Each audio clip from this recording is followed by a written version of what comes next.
Shri Venkateswara university వాళ్ళు ఇటువంటి impact sponsor చేయడం దిస్ థర్డ్ టైం.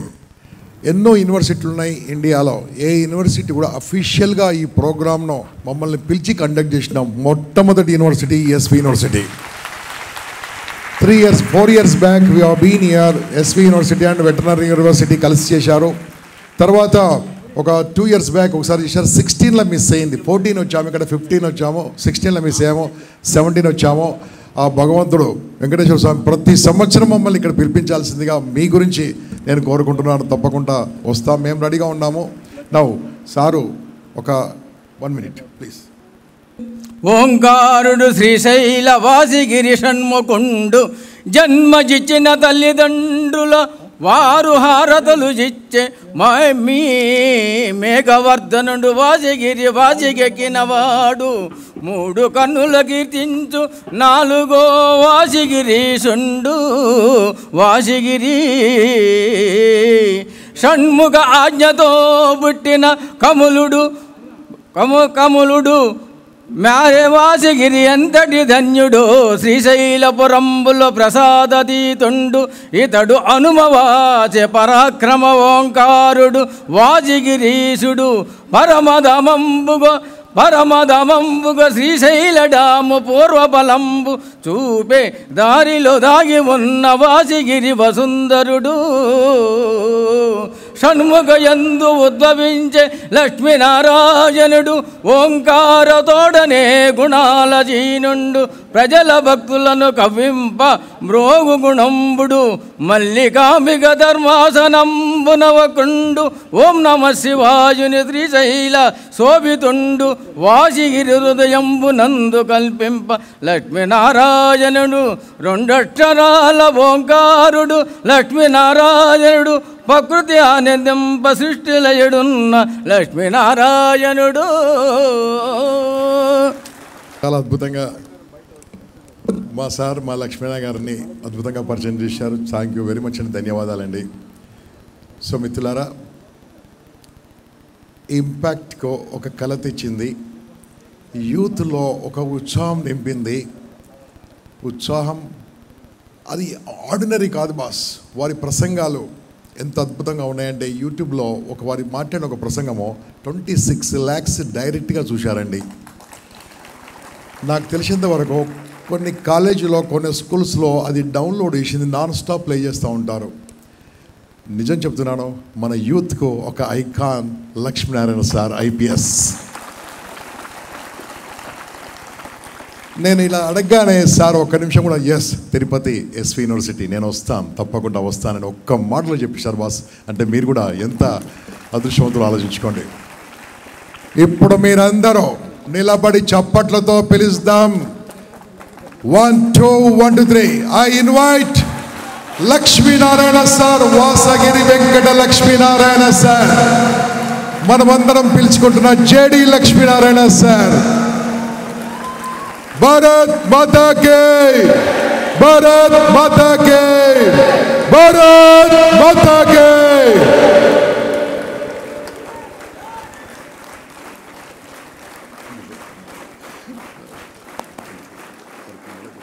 తల్లిదండ్రులకు విద్యాబుద్ధులు చెప్పి మీ ముందు మాట్లాడగలిగే స్థాయికి నాకు జ్ఞానాన్ని ప్రసాదించిన మా గురువులందరినీ మరొకసారి స్మరించుకుంటూ ఈరోజు తిరుపతి నగరంలో ఇంపాక్ట్ ఆధ్వర్యంలో మరియు academy of fine arts Tirupati వాళ్ళ ఆధ్వర్యంలో యువత యొక్క సాధికారకత అంటే యూత్ ఎంపవర్మెంట్ ద్వారా మీకు గత 3 రోజుల నుంచి గొప్ప గొప్ప వ్యక్తులు జీవితాన్ని సాధించి ఛేదించి ఒక విజయాలను సాధించిన వాళ్ళందరూ వచ్చి మీతో మాట్లాడడం జరిగింది. వాళ్ళ ప్రసంగాల ద్వారా వాళ్ళ ప్రోత్సాహం ద్వారా మీరు ఖచ్చితంగా ఎన్నో కొత్త విషయాలు ఇక్కడ నేర్చుకుని ఉంటారని నేను అనుకుంటాను. మరి ఈ ఒక అరగంట 45 నిమిషాలు నాకు తెలిసిన విషయాలు, నేను యూనివర్సిటీల్లో నేర్చుకున్న విషయాలు, పని చేస్తున్నప్పుడు వచ్చిన అనుభవాలు, అదేవిధంగా పనితో పాటు మీలాంటి యువతరాన్ని కలిసి మీ దగ్గర నుంచి నేను నేర్చుకున్న అనుభవాలు, వీటన్నిటి గురించి కొంతసేపు నేను మాట్లాడడానికి ప్రయత్నిస్తాను. ఎందుకంటే కలియుగ ప్రత్యక్ష దైవం శ్రీ వెంకటేశ్వర స్వామి గారి నామంతో ఉన్న మీ యూనివర్సిటీ అంటే ఇక్కడ చదవడం నిజంగా మీరంతా ఎప్పుడో అదృష్టం చేసుకున్న వాళ్ళు అవుతారని. అటువంటి యూనివర్సిటీకి వైస్ ఛాన్సలర్గా పనిచేస్తున్న దామోదరం గారు, అదేవిధంగా వారి స్టాఫ్, ఎందుకంటే ఆయనతో ఒక 5 నిమిషాలు మాట్లాడాను. ఆ లోపల యూనివర్సిటీ గురించి, యూనివర్సిటీలో జరుగుతున్న విషయాల గురించి, అక్కడ జరుగుతున్న అభివృద్ధి గురించి కూడా ఆయన నాకు చెప్పడం జరిగింది. అందువల్ల ఈ యూనివర్సిటీకి ఇంకా మనం పేరు తీసుకురావాలంటే మనమంతా ఎప్పుడైతే కలిసి పనిచేస్తామో, ఈ యూనివర్సిటీ యొక్క పేరును ఉజ్వలం చేయడం నా కర్తవ్యం అని ఎప్పుడైతే మనం ప్రతి ఒక్కరూ భావిస్తామో అప్పుడు యూనివర్సిటీ ఒక అద్భుతమైన యూనివర్సిటీగా మారుతుందన్నమాట. ఆ కర్తవ్యం, ఆ పొటెన్షియల్ మనలో ఉంది, ఆ విధమైన శక్తి కూడా మనలో ఉంది.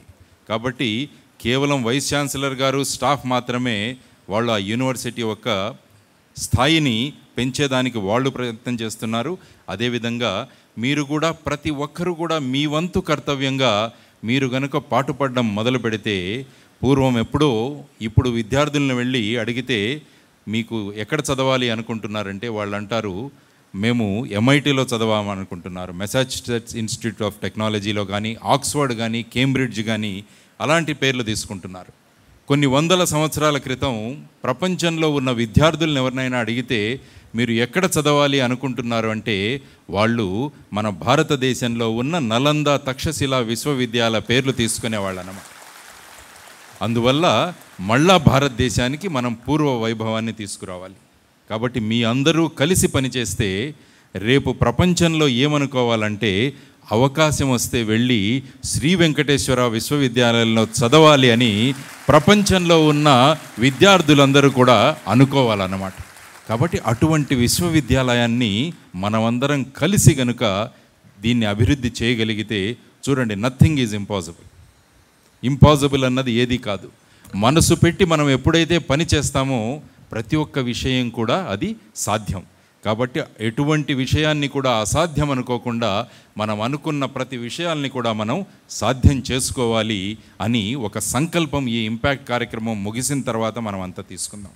ఇంపాక్ట్కు ముందు, ఇంపాక్ట్కు తర్వాత మీ మీద ఏ విధమైన ఇంపాక్ట్ కలిగిందో మీ యొక్క భావజాలం, అదేవిధంగా మీరు తరవలసిన మీ యొక్క బిహేవియరు, మీరు తర్వాత మీ కర్తవ్యం పట్ల చూపిస్తున్న ఆ శ్రద్ధ, ఈ మూడిటిలో గనుక మీలో గనుక మార్పు రాగలిగితే ఖచ్చితంగా మిత్రులు గంపా నాగేశ్వరరావు గారు తర్వాత వాళ్ళందరూ చేస్తున్న కృషి ఖచ్చితంగా సఫలీకృతమైంది అనడానికి ఎటువంటి అనుమానం కూడా లేదన్నమాట. ఎందుకంటే ఆయన 1995వ సంవత్సరం నుంచి ఈ ఇంపాక్ట్ ద్వారా ఎంతోమంది యువతకు ఆయన మార్గదర్శనం చేస్తూ వచ్చారు. ఎంతోమందికి ఉద్యోగాలు ఇప్పించారు. ఆయన ఎంతోమందిని ఎంటర్‌ప్రెన్యూర్స్గా కూడా ఆయన తయారు చేశారన్నమాట. కాబట్టి అటువంటి శక్తి కలిగిన ఒక వ్యక్తి, ఆయనతో పాటు ఉన్న ఇతరులంతా కలిసి కూడా ఒక సత్సంగం ద్వారా ఎప్పుడైతే మనం పని చేస్తామో ఇటువంటి రిజల్ట్స్ మనకు కనపడతాయన్నమాట. ఎందుకంటే స్వామి వివేకానంద గారు అన్నారు ఎప్పుడు,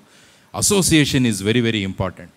మనం ఎవరితో కలిసి ఉంటున్నాం, ఎవరితో మనం ఉంటున్నాం, దానివల్ల మన యొక్క విలువ కూడా పెరుగుతుంది. అదే ఆయన అంటారు, వర్షపు చుక్క మన చేతిలో పడితే అది మంచినీళ్ళుగా మనం తాగొచ్చు అంటారు ఆయన. అదే వర్షము చుక్క వెళ్ళి మురికి కాలువలో పడితే అది మురికిగా మారిపోతుంది. అదే వర్షపు చుక్క ఎక్కడైనా హాట్గా ఉన్న సర్ఫేస్ మీద, వేడిగా ఉన్న ఒక ప్రదేశం మీద పడితే అది ఆవిరైపోతుంది. అదే వర్షపు చుక్క ఒక తామర ఆకు మీద పడితే ఒక చిన్న ముత్యంలాగా కనిపిస్తుంది. అదే వర్షపు చుక్క వెళ్ళి ఒక ఆలి చిప్పలో గనక పడితే అది ముత్యంలాగా మారుతుంది అని స్వామి వివేకానందుల వారు చెప్పారన్నమాట. అంటే మనం ఎక్కడ పడుతున్నామన్నది చాలా ముఖ్యం అన్నమాట. మనం ఎక్కడ వెళ్ళి పడుతున్నాం, ఎవరి సాన్నిధ్యంలో మనం ఉంటున్నాము అని మనం గనుక ఆలోచిస్తే మన యొక్క విలువ పెరుగుతుందన్నమాట. అందువల్ల మీ విలువను పెంచుకోండి. Add value to your life everyday. ప్రతిరోజు మీ యొక్క విలువలను పెంచుకుంటూ మనం వెళితే, ఒక రోజు కనుక మన సెల్ఫీ తీసుకుంటే ఆ సెల్ఫీలో మన చిత్రం స్వామి వివేకానందుల వారిలాగా కనిపించాలన్నమాట. ఆ సెల్ఫీలో మీ చిత్రం APJ అబ్దుల్ కలాం లాగా కనిపించాలన్నమాట. అటువంటి వాల్యూ అడిషన్ ఏదైతే మనం విలువలు పెంచుకోవాలో అటువంటి విలువలను గనుక మనం తీసుకువెళుతూ మన విలువలను పెంచుకుంటే మనతో పాటు మన కుటుంబం, మన సమాజం, మన దేశం విలువ కూడా పెరుగుతుంది. అందువల్ల మీకు నేను చేస్తున్న విజ్ఞప్తి ఏంటంటే, ఎప్పుడు ఈ సత్సంగంలో నడపండి. సత్సంగం అంటే మంచి వ్యక్తుల కలయికను సత్సంగం అంటాం మనం. మహానుభావుడు నారదుల మునికి ఒకసారి అనుమానం వచ్చిందట, సత్సంగం వల్ల ఏం ప్రయోజనం ఉంటుంది అని చాలామందిలో డౌట్.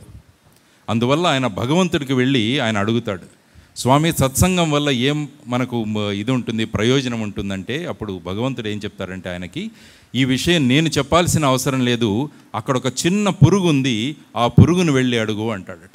అప్పుడు నారదుడు వెళ్ళి ఆ పురుగును వెళ్ళి ప్రశ్నిస్తాడు, సత్సంగం వల్ల అంటే ఏంటి, దానివల్ల ఉపయోగాలు ఏంటి అని అడిగితే ఆ పురుగు నారదుడి వైపు చూసి అది వెంటనే మరణిస్తుంది. నారదుడికి అర్థమవ్వదు. మళ్ళా భగవంతుడి దగ్గరికి పరిగెత్తుతాడు.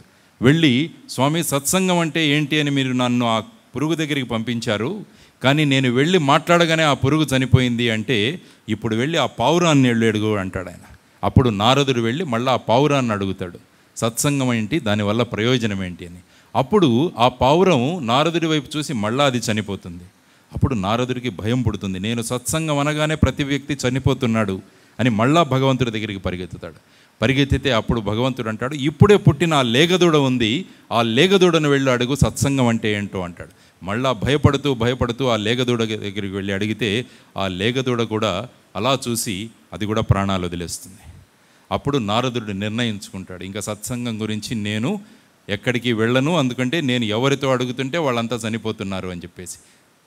చివరిగా ఒక్కసారి భగవంతుడిని అడుగుదామని మళ్ళా భగవంతుడి దగ్గరికి ధైర్యంతో వెళతాడు. అప్పుడు నారదుడికి చెప్తారనమాట, చివరిసారిగా ఆ రాజకుమారుడు ఉన్నాడు ఆ రాజ్యంలో, ఆ అబ్బాయిని వెళ్ళి అడుగు అంటాడు. అప్పుడు నారదుడికి ఇంకా భయం పుట్టిందనమాట.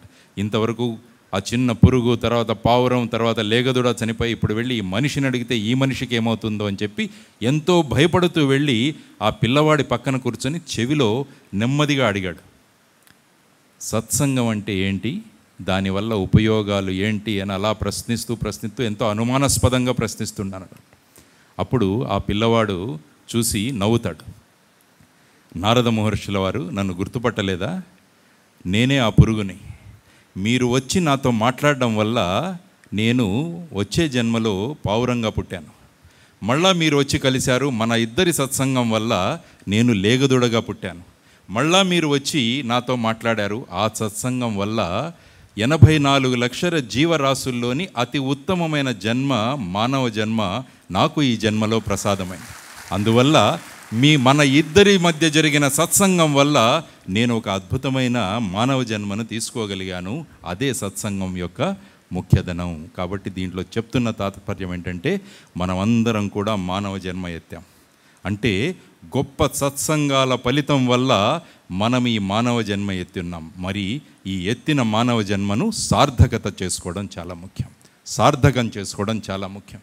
కాబట్టి ప్రతి ఒక్కరూ కనుక ఎత్తిన మానవ జన్మను సార్థకం చేసుకునే దిశలో కనుక ప్రతి ఒక్కరూ కృషి చేయడం మొదలు పెడితే చూడండి ఏ విధంగా దేశం మారిపోతుందో.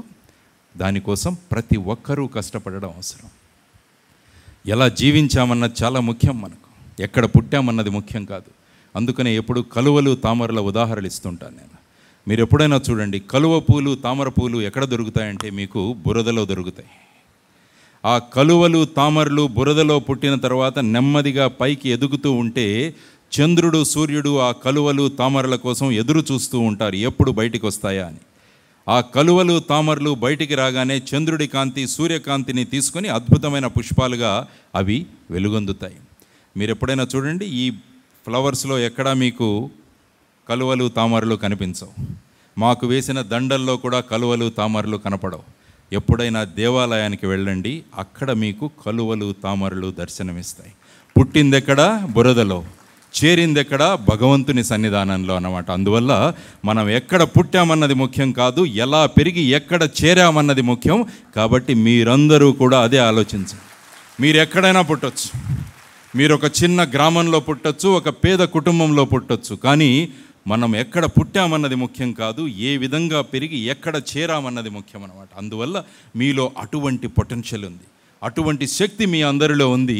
కాబట్టి ఆ శక్తిని గనుక మీరు గమనించి ఆ శక్తిని గనుక మీరు జీర్ణించుకొని మీరు కూడా ఒక అద్భుతమైన వ్యక్తులుగా తయారవ్వాలన్నమాట. అటువంటి శక్తి మీ అందరికీ ఉందని చెప్పడానికే గంపా నాగేశ్వరరావు గారు వాళ్ళ ఇంపాక్ట్ టీము మేమంతా రోజు ప్రతి చోట వెళ్తూ ఉంటాం అన్నమాట. ఎందుకంటే చాలామందికి వాళ్ళ మీద అనుమానం, మనం ఇది చేయగలమా, మనం ఇది చేయలేమా, అటువంటి డౌట్లు మనకు వస్తుంటాయి. రామాయణం చదివితే హనుమంతుడికి కూడా అలాంటి డౌట్ వచ్చిందనమాట. ఎప్పుడైతే సీతమాతను వాళ్ళు వెతకడానికి బయలుదేరుతారో అక్కడ సముద్రం వస్తుంది.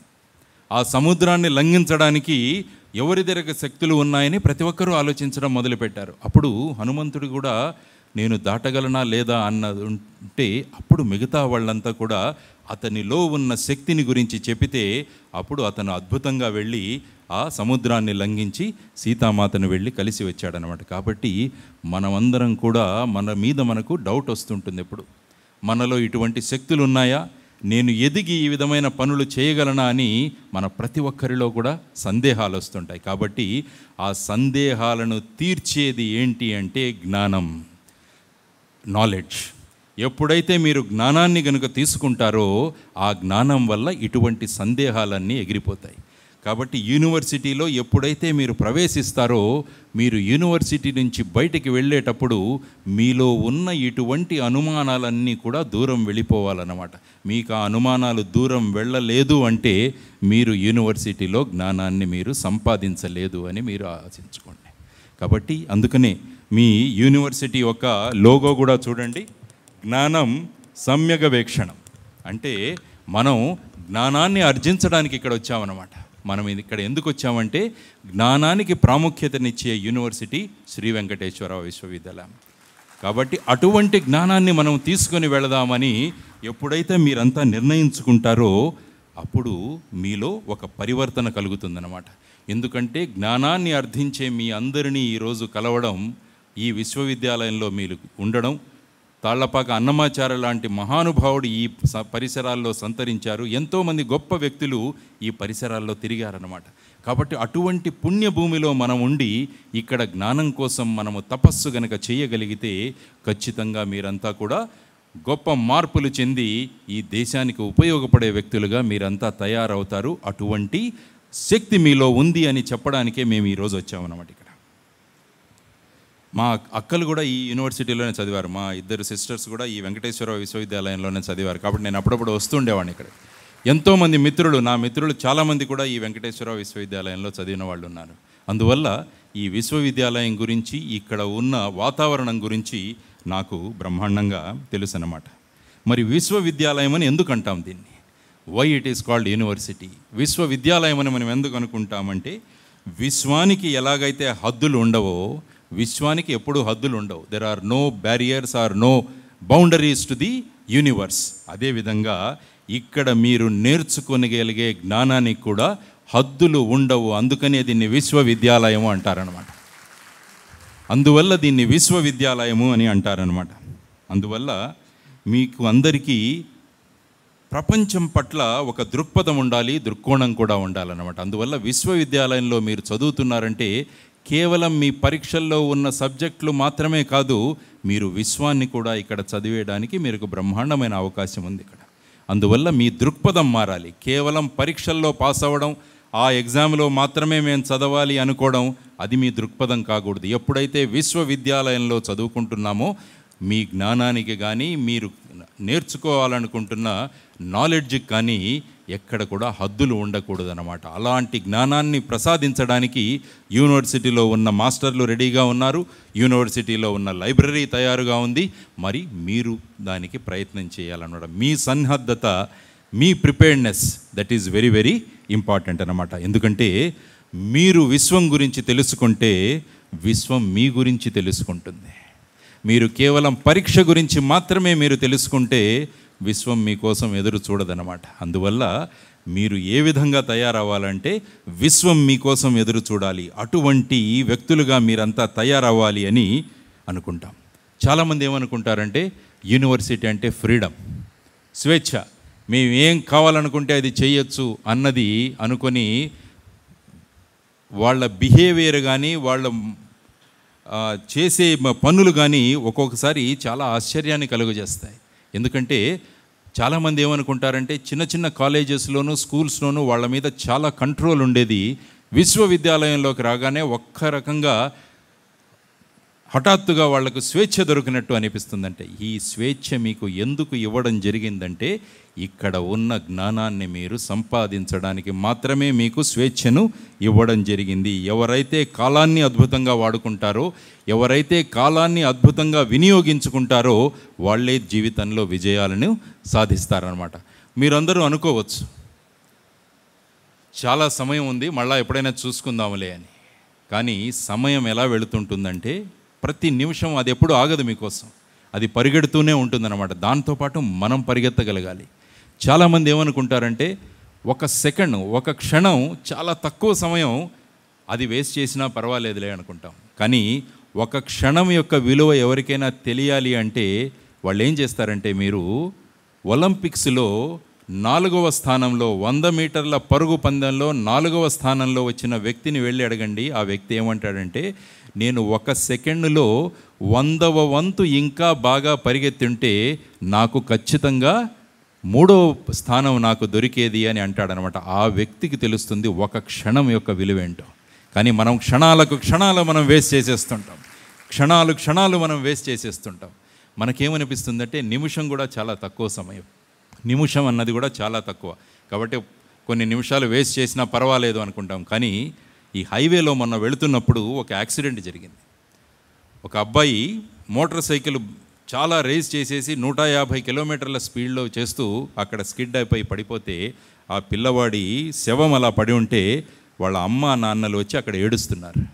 ఆ అమ్మ ఏమంటుందంటే, 1 నిమిషం కనుక నువ్వు ఓపిక పట్టి ఉంటే ఇలా నువ్వు మారేవాడివి కాదుగా అనిపిస్తుంది. అంటే ఆ అమ్మకు తెలుసు 1 నిమిషం యొక్క విలువెంతో. చూడండి, ఆ అమ్మకు తెలుసు 1 నిమిషం యొక్క విలువెంతో. కానీ మనం ఎన్ని నిమిషాలు వేస్ట్ చేస్తున్నామో ఆలోచించండి. మనకు అదే విధంగా అనిపిస్తుంది అన్నమాట. ఒక నెల అలాగే చేసేద్దాం, పర్వాలేదు, ఇంకా పరీక్షలకు చాలా రోజులు ఉంది కదా అని చెప్పేసి మనం అలా నెలలు వేస్ట్ చేస్తాం. మీరు ఎప్పుడైనా ఒకసారి ఈ చిల్డ్రన్ హాస్పిటల్కి ఎప్పుడైనా వెళ్ళండి. నాకు సమయం దొరికినప్పుడంతా వీలైనన్ని ప్రదేశాలకు నేను వెళుతూ ఉంటానన్నమాట. ఎందుకంటే అక్కడి నుంచి చాలా అనుభవాలు మనం నేర్చుకోవచ్చు. ఆ చిల్డ్రన్ హాస్పిటల్లో వెళితే ప్రీమెచ్యూర్ డెలివరీస్ అని అవుతాయన్నమాట. అంటే 9 నెలల్లో పుట్టాల్సిన పిల్లవాడు అప్పుడప్పుడు 8 నెలల్లో కానీ 7 నెలల్లో కానీ అలా పుడుతుంటారనమాట. వాళ్ళని ప్రీ మెచ్యూర్ డెలివరీస్ అంటారు. ఆ చిన్న ప్రీ మెచ్యూర్డ్ బేబీస్ ఉంటారనమాట. అప్పుడు ఏం చేస్తారంటే ఈ పిల్లలను ఆ ఇన్క్యుబేటర్స్లో పెడుతుంటారు. మీరు ఎప్పుడైనా చదవండి, ఇన్క్యుబేటర్స్ అంటారు. ఆ ఇన్క్యుబేటర్ని వెళ్ళి ఎప్పుడైనా మీరు టచ్ చేయండి, చాలా వేడిగా ఉంటుందన్నమాట. అంటే అమ్మ కడుపులో ఉన్న వాతావరణాన్ని వాళ్ళు ఇన్క్యుబేటర్లో దాన్ని మార్చడానికి ప్రయత్నిస్తుంటారనమాట. అప్పుడు ఏమవుతుందంటే ఇన్క్యుబేటర్ నుంచి అప్పుడప్పుడు వేడి కిరణాలు వెళ్ళి ఆ చిన్న పిల్లవాడిని తగులుతాయి. ఆ కిరణాలు తగ్గలుగానే ఆ పిల్లవాడు ఏడుస్తాడనమాట. అప్పుడు ఆ అమ్మ కూర్చొని ఉంటుంది ఆ ఇన్క్యుబేటర్ ముందు. ఆ పిల్లవాడు లోపల ఏడుస్తుంటే ఆ అమ్మ ఏమంటుందంటే, 1 నెల ఓపిక పడితే బాగుండేది కదరా, నువ్వు తొందరగా ముందే వచ్చేసావు అని ఆ అమ్మ అంటుందన్నమాట. ఆ అమ్మకు తెలుస్తుంది 1 నెల యొక్క విలువ ఎంత. కాబట్టి సమయంలో క్షణానికి, నిమిషానికి, నెలకు, ప్రతి ఒక్కదానికి విలువ ఉందన్నమాట. ఆ విలువ వాళ్ళు గుర్తిస్తున్నారు, మనం ఎందుకు గుర్తించకూడదు అని మీరు ఆలోచించాలన్నమాట. థింక్ అబౌట్, మనం ఎంత సమయాన్ని మనం వేస్ట్ చేస్తున్నామో ఆలోచించుకోండి. ఎంత సమయం మనం ఈ తిరుపతి వీధుల్లో తిరగడానికి మనం వేస్ట్ చేస్తున్నామో మీరు ఆలోచించుకోండి. ఎన్నిసార్లు మనం గ్రౌండ్కి వెళ్ళి ఆడామన్నది మీరు ఆలోచించుకోండి. ఎంత సమయం మనం లైబ్రరీలో కూర్చున్నామన్నది ఆలోచించండి. ఇదంతా this is all called constructive time. మనం ఏదైతే మనకు అవసరం లేని అనవసరమైన విషయాలు మనం చేస్తుంటామో దానివల్ల మనకు ఏ విధమైన ప్రయోజనం కూడా జరుగుతుంది. మొన్న ఒకరోజు హైదరాబాద్ నుంచి బాంబేకి వెళుతున్నప్పుడు విమానం ఆ రన్వే మీద వచ్చిన తర్వాత ఆ రన్వే మీద నుంచి టేక్ ఆఫ్ అవ్వట్లేదన్నమాట. అప్పుడు ఏమి అని అడిగితే ఆ పైలట్ ఏమన్నాడంటే, ఈ విమానంలో చాలా ఎక్స్ట్రా లగేజ్ ఉంది, కాబట్టి ఆ ఎక్స్ట్రా లగేజ్ వల్ల విమానం టేక్ ఆఫ్ అవ్వట్లేదు. అంటే అప్పుడు విమానాన్ని మళ్ళా పక్కన బే ఏరియాలోకి తీసుకువెళ్ళి అక్కడ ఉన్న ఎక్స్ట్రా లగేజ్ని తీసేస్తే మళ్ళా విమానం అద్భుతంగా రన్వే మీదకి వచ్చి టేక్ ఆఫ్ అయిపోయింది. కాబట్టి విమానము టేక్ ఆఫ్ అవ్వకపోవడానికి కారణం ఉన్న ఎక్స్ట్రా లగేజ్. కాబట్టి మనం కూడా టేక్ ఆఫ్ అవ్వాలంటే జీవితంలో మన ఎక్స్ట్రా లగేజ్ని మనం దింపేసుకోవాలన్నమాట. అనవసరమైన లగేజ్ని మనం తీసుకుంటూ వెళుతూ ఉంటామన్నమాట మనతో పాటు. దానివల్ల మీరు రన్వేలోనే తిరుగుతుంటారు కానీ యూ కెనాట్ టేక్ ఆఫ్. కాబట్టి జీవితంలో కూడా మనం టేక్ ఆఫ్ అవ్వాలంటే మన ఈ అనవసరమైనటువంటి లగేజ్ని మనం తీసేసుకోవాలి. అనవసరమైన విషయాలను మన పరిధిలోంచి బయటికి తీసేయాలన్నమాట. అదేవిధంగా మొన్న ఒక ఎగ్జిబిషన్కి వెళితే అద్భుతమైన శిల్పాలు చెక్కిన ఒక శిల్పిని కలవడం జరిగింది. ఎంత అద్భుతంగా ఆయన శిల్పాలు చెక్కాడంటే రాతిలో చెక్కాడు ఆ మహానుభావుడు. వెళ్ళి ప్రతి చిత్రం కూడా, ప్రతి శిల్పం కూడా అద్భుతంగా, అందంగా, బ్రహ్మాండంగా కనిపిస్తుంది అనమాట. కాబట్టి ఆ శిల్పిని ప్రశ్నించాను, ఇంత అద్భుతంగా మీరు ఎలా శిల్పాలు చెక్కగలిగారంటే ఆయన వచ్చిన ఉదాహరణ ఏంటంటే, ఈ రాయిలో ఆ శిల్పం ఎప్పటి నుంచో ఉందండి, నేను అనవసరమైన విషయాలను ఆ రాయిలోంచి తీసేస్తే అద్భుతమైన శిల్పం బయటకు వచ్చింది అన్నాడనమాట ఆ మహానుభావుడు. అంటే మనలో కూడా అద్భుతమైన వ్యక్తి ఉన్నాడు. ప్రతి ఒక్కరిలో కూడా అద్భుతమైన వ్యక్తి ఉన్నాడు. కానీ ఏం చేస్తున్నామంటే మనం ఆ అనవసరమైన చెత్తను మనలో పెట్టుకోవడం వల్ల మనలో ఉన్న అద్భుతమైన శిల్పం బయటికి రాకుండా మనం రాళ్లలాగే కనిపిస్తున్నాం అన్నమాట. అందువల్ల మీరు కూడా అద్భుతమైన శిల్పాలుగా మారాలంటే మీలో ఉన్న అనవసరమైన చెత్తనంతా బయటికి తీసేసేయాలి. అటువంటి మీలోని ఎక్స్ట్రా వెయిట్ను కానీ, మీలో ఉన్న అనవసరమైన చెత్తను కానీ తీసేసేయడానికి ఉపయోగపడే సంస్థ అంటే ఆ విశ్వవిద్యాలయం. అంటే ఎప్పుడైతే మీరు జ్ఞానాన్ని సంపాదించడం మొదలు పెడతారో మనకు అనవసరమైన విషయాలు మన నుంచి దూరంగా వెళ్ళిపోవడం జరుగుతుంటాయన్నమాట. మహానుభావుడు చిన్మయానంద గురించి కూడా మీకు ఇక్కడ చెప్పాలి. చిన్మయానంద గారు రాసిన పుస్తకాలు చదవండి. చిన్న చిన్న పుస్తకాలు దొరుకుతాయి మీకు, చిన్న చిన్న చిన్మయానంద పుస్తకాలు. ఒక వ్యక్తి వచ్చి చిన్మయానందని అడుగుతారు, స్వామి నేను భోంచేస్తాను, మీరు భోంచేస్తారు, నేను చదువుతాను, మీరు చదువుతారు, నేను నిద్రపోతాను, మీరు నిద్రపోతారు, మరి నేను ఇలా ఉన్నారు, మీరు మహానుభావులుగా ఇలా తయారయ్యారంటే ఆయన ఏమంటాడంటే, నేను ఏ పని చేస్తానో ఆ పనే చేస్తాను అని ఆయన రిప్లై ఇచ్చాడు అనమాట. నేను చదువుతుంటే కేవలం చదువు మాత్రమే చదువుతుంటాను, నేను నిద్రపోతుంటే ఇంకా ఏ విషయాలు నన్ను బాధించవన్నమాట. అందుకనే అద్భుతంగా 4 గంటల్లో బ్రహ్మాండమైన నిద్రను తీసుకొని నేను ఎంతో ఫ్రెష్గా లేస్తాను. కానీ మనం పడుకున్నప్పుడు ఏవో ఆలోచిస్తాం, తింటున్నప్పుడు దేని గురించో ఆలోచిస్తుంటాం. కాబట్టి మనం చేస్తున్న పనిలో మనం 100% అంటే 100% మనం పెట్టం. కాబట్టి ఏమవుతుందంటే దాని ఇంపాక్ట్ మనకు పడదన్నమాట. ఏదైతే మనం ఇంపాక్ట్ అనుకుంటున్నామో మీకు ఆ ఇంపాక్ట్ పడదు, ప్రతిరోజు ఆ ఇంపాక్ట్ అవ్వదు. టీవీ చూసుకుంటూ మనం భోంచేస్తుంటాం. చాలామంది అమ్మలు ఉన్నారు, అందుకనే ఇక్కడ చెప్తాను, పిల్లలు టీవీలో చూస్తూ వాళ్ళు తిండి తింటుంటే వాళ్ళు తినేది తిండి కాదు, ఆ టీవీలో ఉన్న విషయాలను వాళ్ళు తింటున్నారనమాట. కాబట్టి ఆ విషయాలు ఈ అన్నంతో కలిసి వాళ్ళ లోపల వెళ్ళిపోతుంది. అందుకనే నేను ఎప్పుడు అంటాను, ఈ క్రైమ్ రేట్ పెరిగిపోతుంది దేశంలో. ఎందుకు అంటే మనం క్రైమ్ పెట్రోల్ చూస్తూ భోంచేస్తాం, మనం సిఐడి సీరియల్ చూస్తూ భోంచేస్తాం. కాబట్టి ఏమవుతుందంటే మనలో ఈ భావాలే మన లోపల వెళ్ళిపోయి మన యొక్క క్యారెక్టర్ని అవి మార్చేస్తున్నాయన్నమాట. అందువల్ల స్వామి చిన్మయానంద గారు చెప్పినట్టు ఏ పని చేస్తున్నప్పుడు ఆ పనిలో 100% మీరు పెట్టండి. క్లాసులో కూర్చున్నప్పుడు మాస్టర్ చెప్తున్న విషయాల గురించి మన కాన్సన్ట్రేషన్ అవసరం, కానీ మన సెల్ ఫోన్లో ఏ మెసేజ్ వస్తుందో that should not be your priority. ఆ వాట్సాప్లో ఏమొస్తుందో అన్నది మీ ప్రయారిటీ కాకూడదనమాట. ఎందుకంటే మనం క్లాస్లో మాస్టర్ చెప్తున్నప్పుడు దొంగతనంగా ఆ వాట్సాప్లు చూసుకుంటుంటే ఆ పాఠం అలాగే ఉంటుంది, మనం కూడా రన్వే మీదే ఉండిపోతాం. మనం ఎప్పుడు విమానంలాగా మనం ఎప్పుడు టేక్ ఆఫ్ అవ్వలేమన్నమాట. That is the main problem of the youth nowadays. కాబట్టి మనం చేస్తున్న పనిలో 100% మనం గనక పెట్టి మనం గనక బ్రహ్మాండంగా మీరు బయటికి రాగలిగితే చూడండి మీ అందరి జీవితాల్లో ఎంతో మార్పు వస్తుందన్నమాట. అబ్దుల్ కలాం గారి పుస్తకం వింగ్స్ ఆఫ్ ఫైర్ చదువుతున్నాను నేను. వింగ్స్ ఆఫ్ ఫైర్ పుస్తకం చదవండి. అందులో అబ్దుల్ కలాం గారు వాళ్ళ అమ్మ గురించి అద్భుతంగా మాట్లాడారు. అందులో అబ్దుల్ కలాం గారు ఆడుకొని ఇంటికి వచ్చిన తర్వాత వాళ్ళ అమ్మ ఆ అబ్దుల్ కలాం గారికి భోజనం పెట్టేదన్నమాట. భోజనం పెట్టిన తర్వాత తినేసి అబ్దుల్ కలాం పడుకునేవారు అనమాట.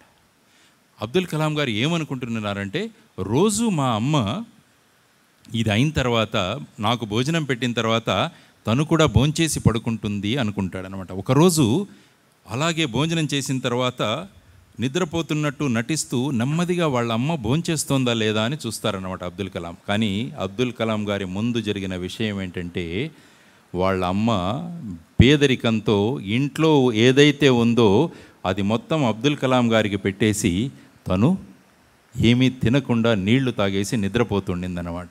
చూడండి, అటువంటి ఉల్లేఖం ఆయన వింగ్స్ ఆఫ్ ఫైర్లో చేశారు ఆయన.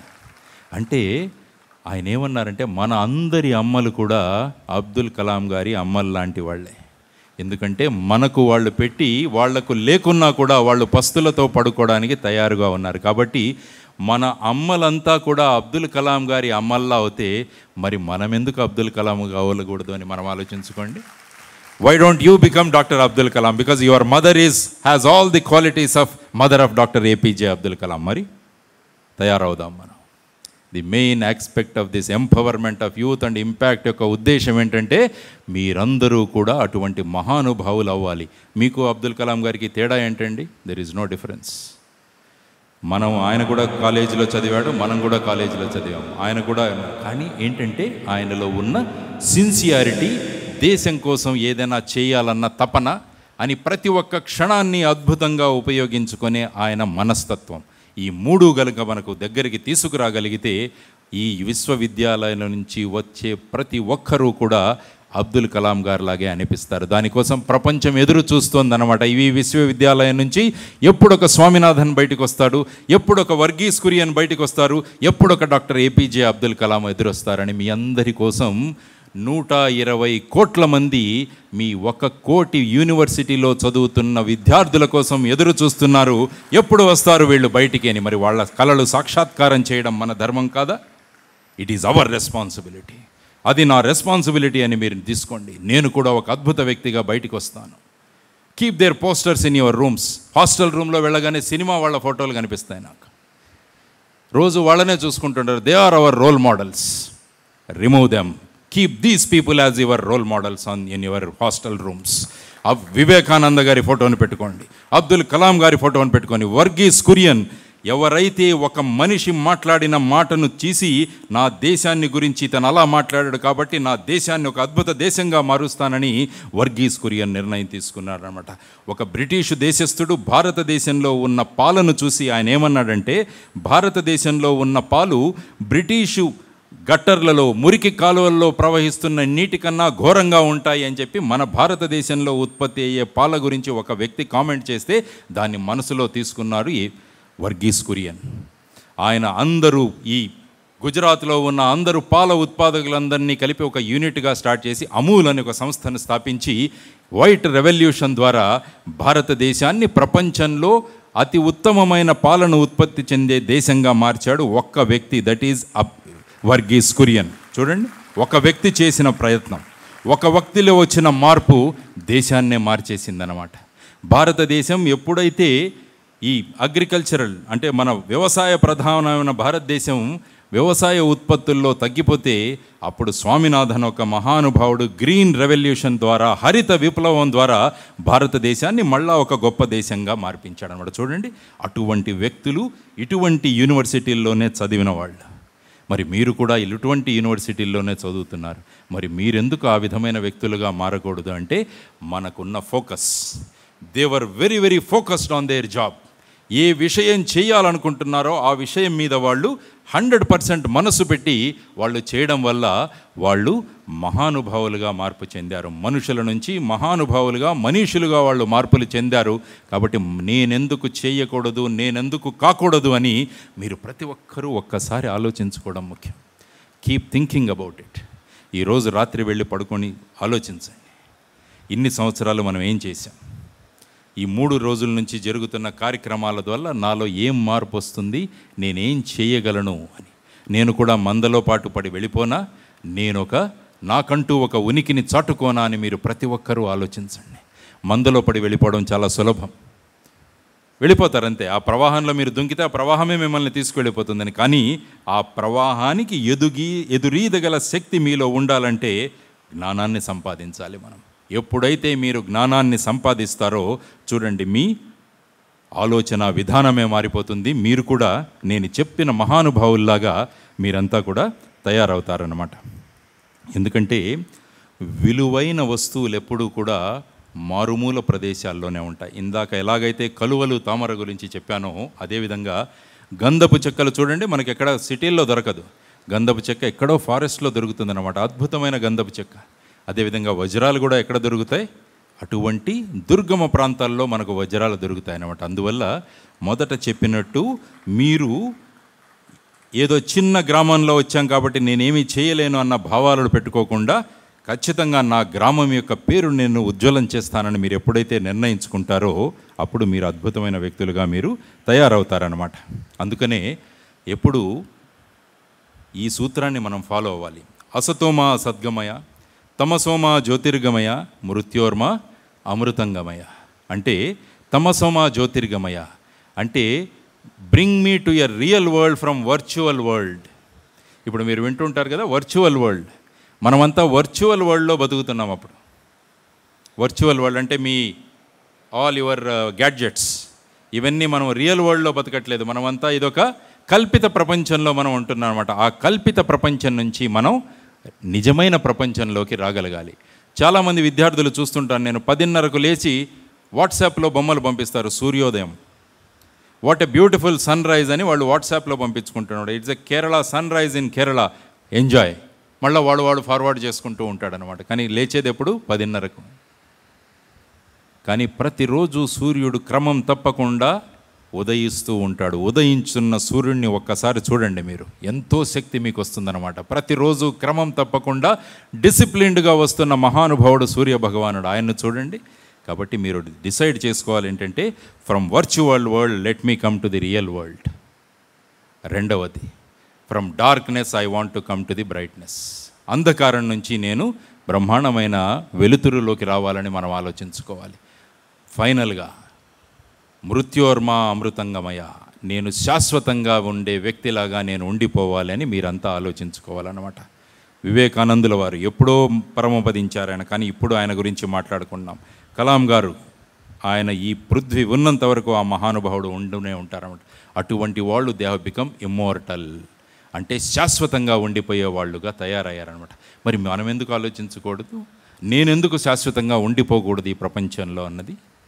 నేను చనిపోయిన తర్వాతే నా గురించి 10 రోజుల్లో మర్చిపోతారే కానీ నేను కూడా శాశ్వతంగా ఉండిపోయి ప్రతి ఒక్కరి యొక్క కనుసన్నల్లో నేను ఉండాలి అని మీరు ప్రతి ఒక్కరూ ఎప్పుడైతే ఆలోచించుకుంటారో అప్పుడు అద్భుతమైన మార్గంలో మీరంతా ప్రయాణం చేయడం మొదలు పెడతారన్నమాట. కాబట్టి మన రూముల్లో కానీ మన దీంట్లో కానీ ఆ సినిమా పాటల బదులు ఇటువంటి మీ సెల్ ఫోన్, ఈ రింగ్ టోన్ అంటారు, రింగ్ టోన్, ఆ రింగ్ టోన్లో ఇటువంటివి పెట్టుకోండి.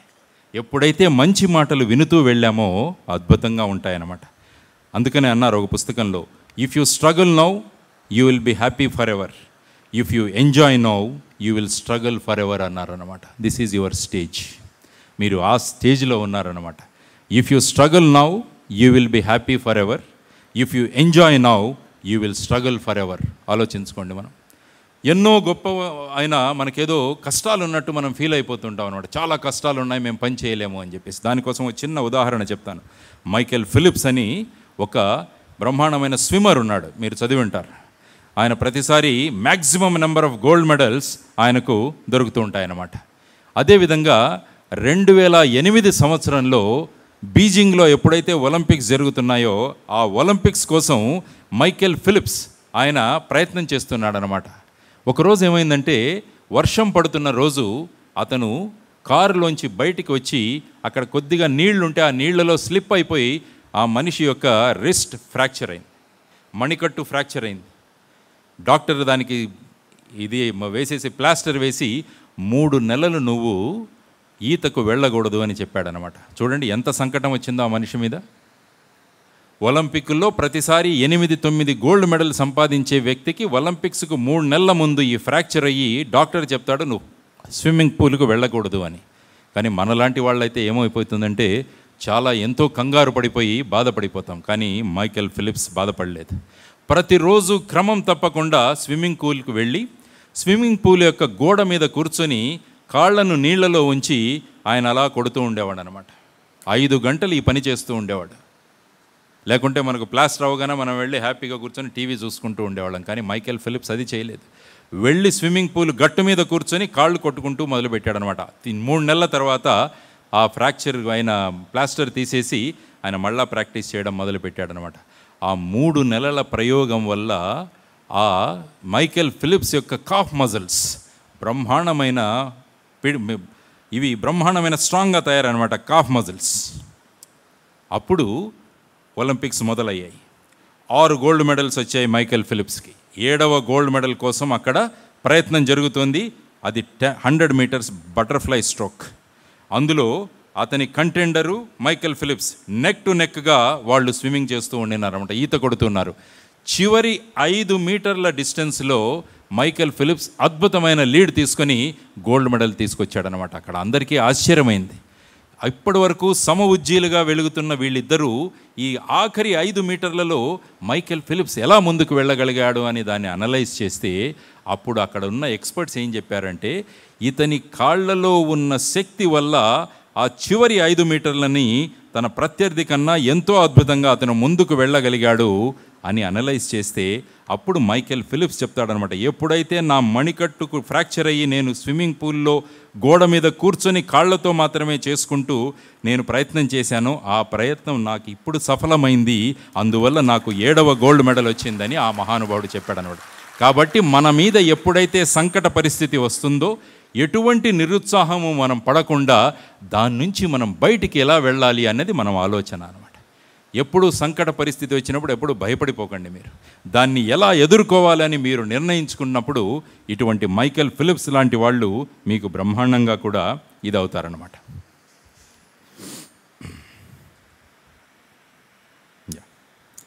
ఇప్పుడు మన దేశానికి కావాల్సింది క్వాలిటీ మరియు క్లారిటీ ఉన్న యువత మనకు కావాలి. మీకు క్లారిటీ ఉండాలి, మీరు ఏం చెయ్యబోతున్నారన్నది మీకు క్లారిటీ ఉండాలన్నమాట. What are you going to do in your life? whether you are going to pick up a job or whether you are going to become an entrepreneur or whether you are going back to the agriculture. ఇప్పుడే ఆలోచించుకోండి. ఇప్పటి నుంచే ఆ దిశలో మీరు ప్రయాణం చేయడం మొదలుపెట్టండి.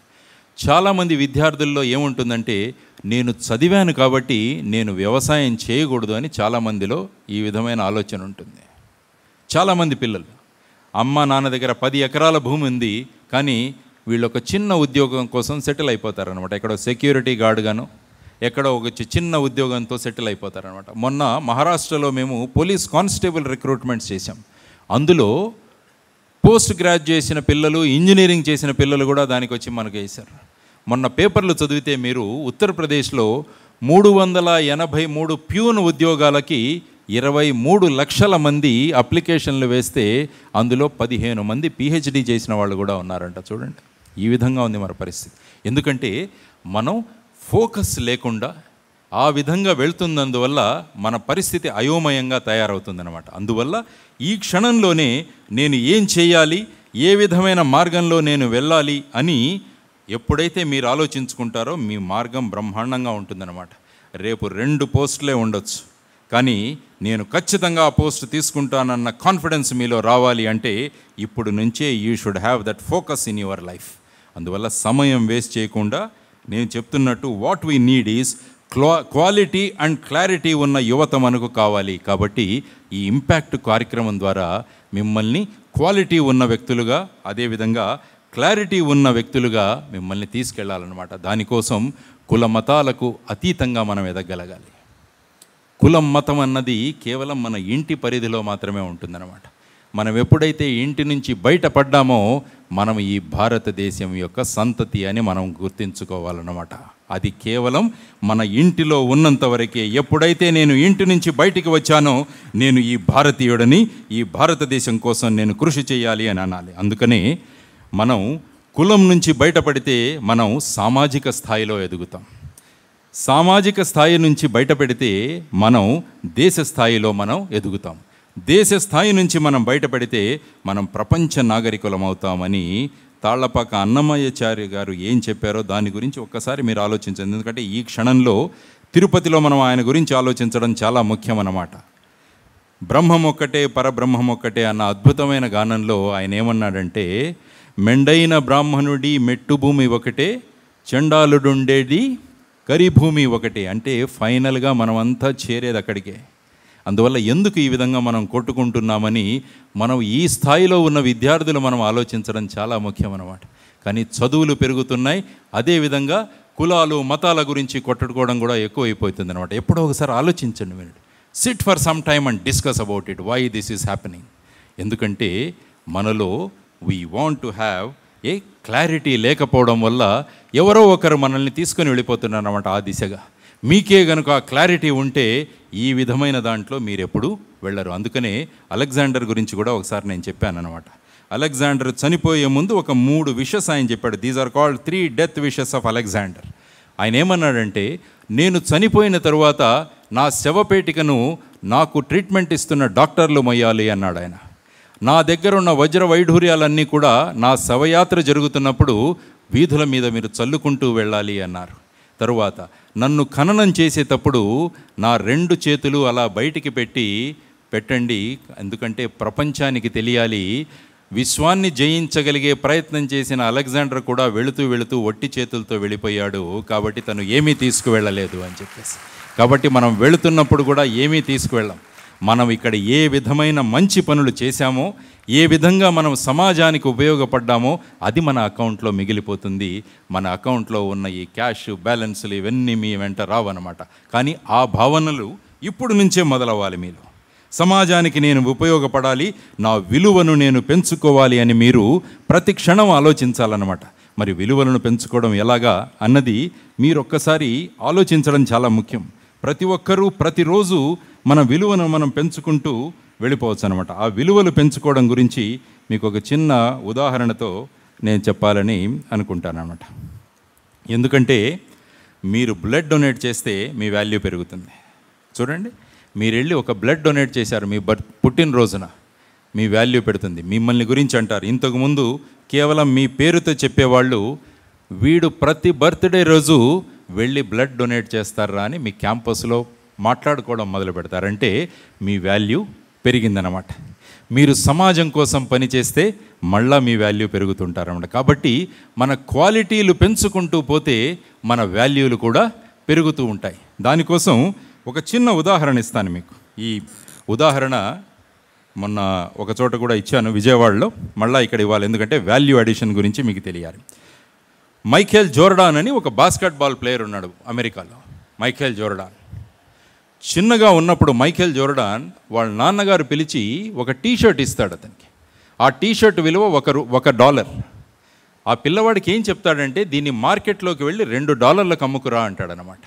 అప్పుడు మైఖేల్ జోర్డాన్ ఏ విధంగా ప్రశ్నించాడు వాళ్ళ నాన్నని, దీన్ని $1ని $2గా నేను ఎలా అమ్మాలి అని చెప్పేసి ఆలోచించుకుంటే వాడు మిత్రుడు గుర్తొస్తాడనమాట. వాళ్ళ మిత్రుడు ఒక బ్రహ్మాండమైన గిటారిస్ట్, మంచి బ్రహ్మాండంగా గిటార్ వాయిస్తాడనమాట. కాబట్టి ఆ మిత్రుడిని తీసుకువెళ్ళి ఈ టీషర్ట్ని తీసుకెళ్ళి మార్కెట్లో ఇద్దరు వెళితే వాళ్ళ మిత్రుడు ఒక గంట సేపు ఆ గిటార్ వాయిస్తే చాలామంది అక్కడ గుమ్ముకూడి అడిగారు టీషర్ట్ విలువ ఎంత అంటే మైఖేల్ జోర్డాన్ $2 అంటాడు. కాబట్టి $1 ఉన్న విలువది $2లకు అమ్మాడు అనమాట. ఎందుకు వల్ల? ఈ మ్యూజిక్ వల్ల. వెళ్ళి పరిగెట్టుకుంటూ ఎంతో ఆనందంతో వాళ్ళ నాన్నగారి దగ్గరికి వెళ్ళి ఈ $2 ఇస్తాడు. అప్పుడు వాళ్ళ నాన్నగారు ఇంకొక టీషర్ట్ ఇచ్చి దీన్ని $100 అమ్ముకురా అంటాడు అనమాట. మళ్ళీ ఆలోచించడం మొదలు పెడతాడు. $1 టీషర్ట్ని నేను $100 ఎలా అమ్మడము అని చెప్పేసి ఆ సమయంలో మిక్కీ డొనాల్డ్ కార్టూన్స్ చాలా ఫేమస్ అమెరికాలో. మార్కెట్ నుంచి పెయింట్స్ తెచ్చి ఈ టీషర్ట్ మీద మిక్కీ అండ్ డొనాల్డ్ కార్టూన్లు బ్రహ్మాండంగా వేస్తాడనమాట. దాన్ని మళ్ళా మార్కెట్లో తీసుకెళ్ళి పెడితే చాలామంది పిల్లలు పేరెంట్స్ బ్రహ్మాండంగా ఉన్న మిక్కీ డొనాల్డ్స్ ఉన్న టీషర్ట్ను చూసి అడుగుతారు ఎంత విలువ అంటే ఆ అబ్బాయి ఏమంటాడంటే $100 అంటాడు. కాబట్టి $1 టీషర్ట్లు మిక్కీ డొనాల్డ్ యొక్క చిత్రం వల్ల $100లకు అమ్ముతాడు. మళ్ళా పరిగెత్తుకుంటూ ఈ $100 తీసుకెళ్ళి వాళ్ళ నాన్నగారికి ఇస్తే మళ్ళీ ఒక టీషర్ట్ ఇచ్చి దీన్ని $500లకు అమ్ముకురా అంటాడు అనమాట. అప్పుడు ఏం చేస్తాడంటే ఉదయం పేపర్ చదువుతున్నప్పుడు ఆ నగరంలో ఏ నగరంలో అయితే మైఖేల్ జోర్డాన్ ఉన్నాడో అమెరికాలో ప్రసిద్ధిగాంచిన మైఖేల్ జాక్సన్ అని ఒక సింగరు డాన్సరు ఉండేవాడు, మీకు తెలిసి ఉంటుంది, ఈజ్ నో మోర్. అతను ఆ ఊరిలోకి వచ్చినట్టు పేపర్లో వచ్చిందనమాట. అప్పుడు ఒక ఆలోచన వచ్చి ఈ పిల్లవాడు మైఖేల్ జోర్డాన్ ఆ టీషర్ట్ తీసుకొని పరిగెత్తుతాడు ఏ హోటల్లో అయితే మైఖేల్ జాక్సన్ ఉన్నాడు. మైఖేల్ జాక్సన్ బయటికి రాగానే ఈ మైఖేల్ జోర్డాన్ని చూస్తాడనమాట. ఏంటి ఈ చిన్న పిల్లవాడు ఇక్కడికి వచ్చాడు, ఏం కావాలి అంటే ఈ టీషర్ట్ మీద మీరు సంతకం పెట్టండి అని ఒక మార్కర్ పెన్ను మైఖేల్ జాక్సన్కి ఇస్తాడు మైఖేల్ జోర్డాన్. అప్పుడు ఈ టీషర్ట్ మీద మైఖేల్ జాక్సన్ అనే సంతకం పెడితే ఆ సంతకం పెట్టిన టీషర్ట్ను మార్కెట్కి మీద తీసుకువెళ్ళి ప్రపంచ విఖ్యాతగాంచిన మైఖేల్ జాక్సన్ సంతకం ఉన్న టీషర్ట్ అంటే ఒకతను అది $500 కొన్నాడు అనమాట. చూడండి, $1, దాని వాల్యూ $1, దాన్ని మ్యూజిక్ ద్వారా $2 చేయగలిగాడు. మికీ అండ్ డొనాల్డ్ కార్టూన్ ద్వారా దాన్ని $100 చేయగలిగాడు. మైకేల్ జాక్సన్ సంతకం ద్వారా దాన్ని $500 చేయగలిగాడు. అంటే this is called value addition. వాల్యూను యాడ్ చేసుకుంటూ వెళుతుంటే $1 ఉన్న టీషర్టు $500 కోసం వెతికాడు అనమాట. మరి మన వాల్యూ ఎలా యాడ్ చేసుకుందామని మీరు ఆలోచించుకోండి అనమాట. Start thinking about value addition. నా విలువను నేను ఎలా పెంచుకోవాలన్నది మీరు ప్రతిరోజు తపన పడాలన్నమాట. ఏం చేస్తే నా విలువ పెరుగుతుంది అంటే కేవలం విలువ పెంచుకోవడానికి కాదు, అది సాహజికంగా అని మన ఆలోచన విధానంలో అది బయటికి రావాలన్నమాట. నేను ప్రతిరోజు నా విలువను పెంచుకుంటూ పోతాను అంటే బ్రహ్మాండంగా ఉంటుందన్నమాట. సంగీతం నేర్చుకోండి, మీ విలువ పెరుగుతుంది. అబ్దుల్ కలాం గారు ప్రతిరోజు ఉదయం 1 గంట వీణ ప్రాక్టీస్ చేసేవాళ్ళు. లియోనార్డో డావిన్సీ ఆయన ఆర్టిస్ట్. ఆ ఆర్టిస్ట్ ద్వారా ఆయన ఏమయ్యాడంటే ఆయన బ్రహ్మాండమైన సైంటిస్ట్గా తయారయ్యాడు. ఆయన చూడండి, ఈ విధమైన కళల ద్వారా కూడా మన వాల్యూలు పెంచుకొని వాళ్ళు అద్భుతమైన వ్యక్తులుగా వచ్చారు. అందుకనే I always advise youth to join early risers club అని ఒక క్లబ్ పెట్టండి ఇక్కడ. Early risers club. మామూలుగా మనం 7-7:30కు లేస్తుంటే ప్రయత్నం చేసి 1 గంట ముందు లేద్దామని ఆలోచించుకోండి. 7:30కు లేచేవాడు 6:30కు లేవండి. అంటే మీకు 1 గంట సేపు మీ సమయం మీ చేతిలో వచ్చిందనమాట. ఈ గంట సేపు మీకు ఏదైతే ఇష్టమో ఆ విషయాన్ని మీరు ఈ గంట చేయండి. ఎవరైనా మంచి పాటలు పాడేవాళ్ళు ఉంటే ఆ 1 గంట పాటలు పాడండి. మంచి బయటికి వెళ్ళి వాక్ చేసి ఇది చేసేవాళ్ళు ఉంటే వాళ్ళు వెళ్ళి ఆ 1 గంట చేయండి. మంచి పెయింటింగ్ చేసుకునే వాళ్ళు ఉంటే 1 గంట పెయింటింగ్ చేసుకోండి. దీనివల్ల ఏమవుతుందంటే you start adding value to your life. మీ వాల్యూ యాడ్ అవుతూనే పోతూ ఉంటుందన్నమాట. అందువల్ల ఏమవుతుందంటే you will also become like the T shirt. $1 value ఉన్న టీషర్ట్ $500లకు వెళ్ళినట్టు మీరు కూడా రేపు ప్రపంచం ఎదురు చూస్తున్న వ్యక్తులుగా కూడా మీరందరూ తయారవుతారన్నమాట. కాబట్టి ఒక్కసారి ఆలోచించండి, రేపటి నుంచి 1 గంట ఎందుకు ముందు లేవకూడదు మనము అని చెప్పేసి థింక్ అబౌట్ ఇట్. 1 గంట కనుక మీరు ముందుకు వెళితే బ్రహ్మాండంగా ఉంటుందన్నమాట. ఆర్యభట్టును కూడా ఇదే చెప్పాలన్నమాట. ఆర్యభట్టుకు ముందు 1, 2, 3, 4 సంఖ్యలకు 9 వరకు కనిపెట్టబడిగాయి. దాని తర్వాత ఏంటి అన్నది చర్చ జరుగుతున్నప్పుడు ఆర్యభట్టు కూర్చొని వాళ్ళ నాన్నగారు చేస్తున్న పూజను గురించి విన్నాడు. అప్పుడు ఆయన పూర్ణమద పూర్ణమిదం అన్న ఒక శ్లోకాన్ని వాళ్ళ నాన్నగారు పూజలో చదువుతుంటే అప్పుడు ఆయనకు సడన్గా ఆ జీరో కాన్సెప్ట్ వచ్చి ఆయనలో వచ్చిందనమాట. చూడండి, అంటే మనం ఫోకస్డ్గా ఉండి మన చుట్టూ జరుగుతూ ఉన్న పరిస్థితులను కనుక మనం అవలోకనం చేసుకుంటూ ఉంటే ప్రకృతి నుంచి కూడా మీరు ఎన్నో విషయాలు నేర్చుకోవచ్చు అన్నమాట. అందువల్ల మనం ఫోకస్డ్గా ఉండి ప్రతి ఒక్క విషయాన్ని కనుక మీరు అద్భుతంగా కనుక మీరు ఉపయోగించుకోగలిగితే మీ వాల్యూ కూడా అద్భుతంగా పెరుగుతుందన్నమాట. శారీరకంగా కూడా మీరు బలంగా ఉండాలి. యూనివర్సిటీ స్టూడెంట్ అనగానే ఒక మంచి ఆరోగ్యవంతుడిగా కనిపించాలన్నమాట. ఆరోగ్యవంతుడిగా మనం కనిపించాలి. గ్రౌండ్స్కి ఎంతమంది వెళ్తారు మీలో? Everyday how many of you go to grounds? అందరూ వెళ్ళగలగాలి గ్రౌండ్స్కి. 1 గంట మనం గ్రౌండ్ మీదకి వెళ్ళి, బ్రహ్మాండమైన గ్రౌండ్స్ ఉన్నాయి. నేను యూనివర్సిటీలో వస్తూ చూశాను అనమాట. బ్రహ్మాండమైన ఫెసిలిటీస్ ఉన్నాయి ఇక్కడ. Make use of those facilities. ఎందుకంటే స్వామి వివేకానందులు కూడా అన్నారన్నమాట, I want youth who are good football players, go into the field and play, then you will become the models for the nation అని వివేకానందుల వారు అన్నారు. కాబట్టి శారీరకంగా కూడా మీరు బ్రహ్మాండంగా ఉండాలి. దీనివల్ల ఏంటంటే ఒక స్పోర్ట్స్మెన్ స్పిరిట్ కూడా మీలో పెరుగుతుందన్నమాట. గెలుపు ఓటముల గురించి మీరు ఖచ్చితంగా రేపు జీవితంలో అద్భుతమైన వ్యక్తులుగా మీరు తయారవుతారు. అందుకనే అన్నారు, వీరు బనో బలవాను బనో ధీరు బనో భారత్కి షాను బనో పవన పుత్ర హనుమాన్ జైసా బనో అంటారనమాట. కాబట్టి you become strong in your life అన్నది చాలా ముఖ్యం అన్నమాట. అందువల్ల always take care of BMI అని ఇప్పుడు ఒక కొత్త పారామీటర్ వచ్చింది. ఏమంటారు బిఎంఐని? ఏమంటారు? Body mass index. But I always say it is body, mind and your individual capacity. BMI అంటే యువర్ ఇంటలెక్చువల్ కెపాసిటీ. సో ఈ బిఎంఐతో పాటు ఈ బిఎంఐ కూడా, ఆ బిఎంఐ మీరు తగ్గించాలి, కానీ ఈ బిఎంఐ మీరు పెంచాలి. ఎంత తక్కువ బిఎంఐ ఉంటే అంత మంచిది కదా. బాడీ మాస్ ఇండెక్స్ ఎంత తక్కువ ఉంటే అంత మంచిది. కానీ నేను చెప్పే బాడీ మాస్ ఇండెక్స్ అంటే బాడీ, మైండ్ అండ్ ఇంటలెక్ట్, అది ఎంత ఎక్కువగా ఉంటే అంత మంచిది అనమాట. కాబట్టి యూనివర్సిటీ విద్యార్థులుగా మీరు ఈ బాడీ మాస్ ఇండెక్స్తో పాటు బాడీ మైండ్ అండ్ ఇంటలెక్ట్ ఈ BMI ఇండెక్స్ను కూడా పెంచడానికి మీరు ప్రయత్నించండి. అదేవిధంగా అకాల మృత్యువుని గురించి మనం వింటుంటాం. అకాల మృత్యు, ఎవరో ఒక మనిషి సడన్గా చనిపోయాడంటాం. 27 సంవత్సరాల వ్యక్తి, 40 సంవత్సరాల వ్యక్తి అకాల మృత్యు పాలైందని మనం చాలా ఇదవుతుంటాం అనమాట. నేనేమంటానంటే ఈ అకాల మృత్యువు మన గురించి కూడా మనం ఆలోచించుకుంటే, మనకు ఉద్యోగం దొరకలేదు, తరువాత మనం పరీక్షల్లో బాగా చేయట్లేదు, మూడవ విషయం ఏంటంటే మనం సాధించాలనుకున్నది మనం సాధించలేదు. ఈ మూడిటిని కూడా నేను అకాల మృత్యువు అంటాను అనమాట. విద్యార్థి దశలో ఈ మూడిటిని కూడా అకాల మృత్యువు అనుకోవాలి. నేను ఇంత శ్రద్ధ పెట్టి చదువుతుంటే నాకు ఖచ్చితంగా ఉద్యోగం రావాలి, ఇంత ఖచ్చితంగా నేను చేస్తుంటే నేను ఒక ఉద్యోగవేత్తను కావాలి, ఇంత అద్భుతంగా చదువుతుంటే నేను ఒక బ్రహ్మాండమైన వ్యక్తినిగా కావాలి. కానీ అది మనం ఎందుకు కావట్లేదు అని మీరు విశ్లేషణ చేసుకుంటే దానికి మళ్ళీ మహాభారతంలో ఉన్న ఒక చిన్న కథని చెప్పి నేను ముగిస్తానన్నమాట. మీరు మార్కెట్లో వెళ్ళగానే 7 habits of highly effective people అని ఒక పుస్తకం దొరుకుతుంది మీకు. 7 habits of highly effective people. ఎవరు రాశారు అది? Stephen Kovai. So that is 7 habits of highly effective people. Actually మీరు అరణ్య పర్వంలో వెళితే భారతంలో ఈ 7 habits of highly effective people గురించి ఎప్పుడో రాశారు మన భారతంలో అనమాట. అందులో ఏమన్నారంటే, ఒక దుందుమారుడు అని ఒక పిల్లవాడు ఉంటాడు, దుందుమారుడు రాజకుమారుడు. వాడు ఒకరోజు వెళ్ళి తార్షుడు అని ఒక ఆశ్రమం ఉంటుంది, తార్షమహామని ఆశ్రమం. ఆ ఆశ్రమంలో గురుకులంలో చాలామంది పిల్లలు చదువుతూ ఉంటారు. ఎప్పుడైతే ఈ దుందుమారుడు అన్న ఈ పిల్లవాడు రాజకుమారుడు ఒకరోజు వేటకు వెళ్ళి ఒక చోట జింక ఉందని చెప్పి బాణం వేస్తాడు. ఆ బాణం వెళ్ళి తగిలి ఒక జీవి అక్కడ పడిపోతుంది. అప్పుడు దుందుమారుడు వెళ్ళి చూస్తాడు అక్కడ ఎవరు పడిపోయారు అంటే అక్కడ ఒక పిల్లవాడు చనిపోయి ఉంటాడు అనమాట ఈ బాణం తగిలి. దాంతో దుందుమారుడికి ఒక రకమైన భయం పుట్టి వెంటనే రాజు దగ్గరికి పరిగెడతాడనమాట. వాళ్ళ తల్లిదండ్రుల దగ్గరికి వెళ్ళి వాళ్ళ అమ్మకు చెప్తాడు, అమ్మ నేను ఈరోజు ఇక్కడికి వెళితే నా బాణం ద్వారా ఒక పిల్లవాడు అక్కడ చనిపోయాడు అంటే అప్పుడు ఆవిడ వెళ్ళి రాజుకు చెప్తుంది. రాజు హుటాహుటిన ఈ పిల్లవాడిని రాణిని తను ముగ్గురు కలిసి ఆ ప్రదేశంలో వెతకడం మొదలు పెడతాడు.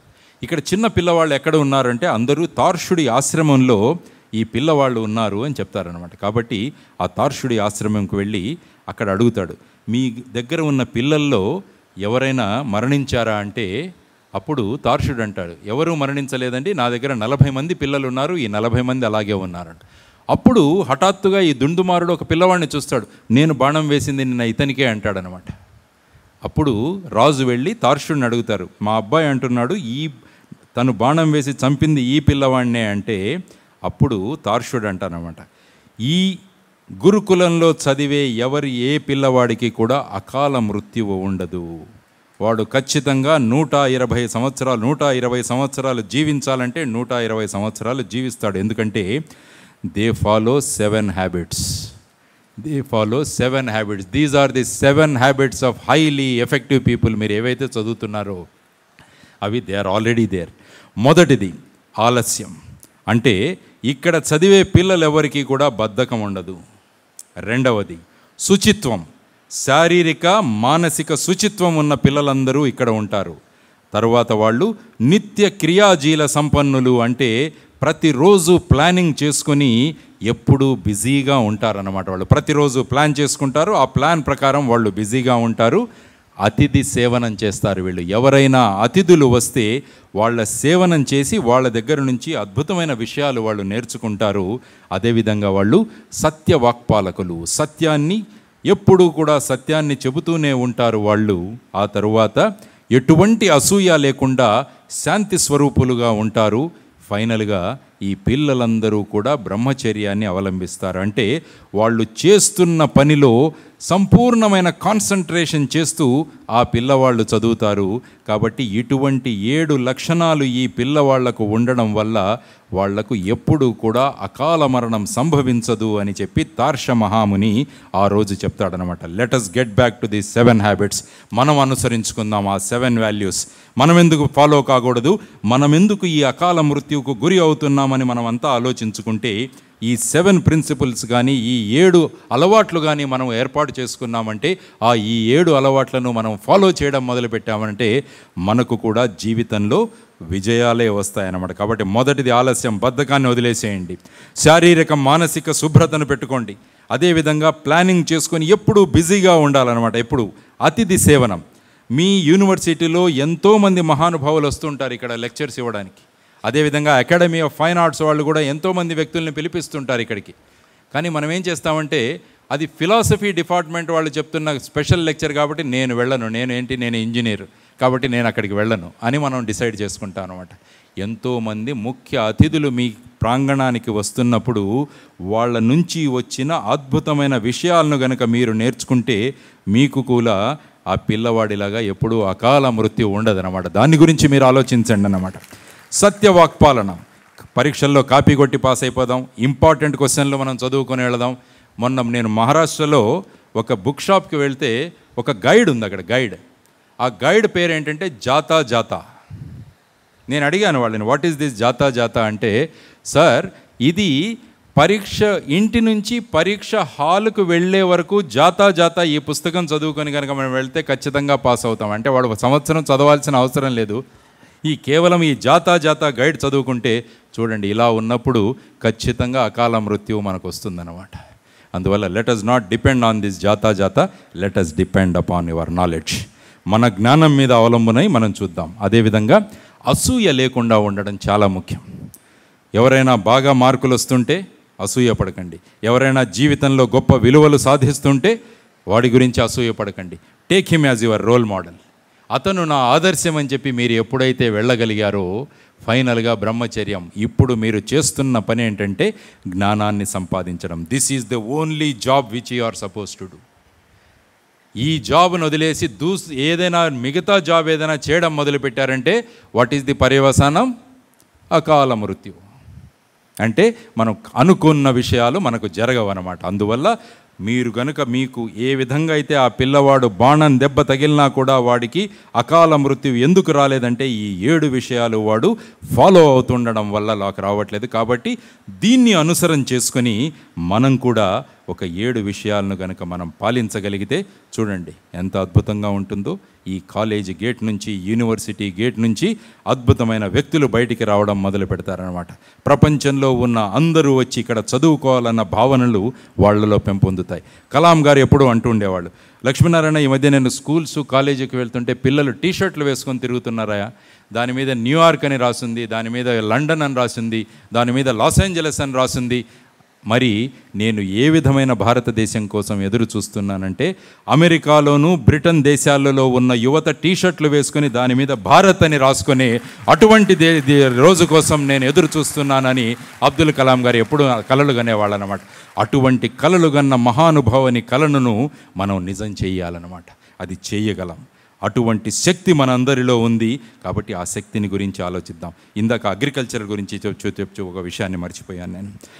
ఎవరో నన్ను అడిగితే భారతదేశం కల్చర్ ఏంటి సార్ అంటే నేను చెప్పాను agriculture is culture of India, agriculture is culture of భారతదేశం అన్నమాట. కాబట్టి అటువంటి అగ్రికల్చర్ని మనం ఎందుకు వదిలేస్తున్నామని మీరు ఆలోచించండి.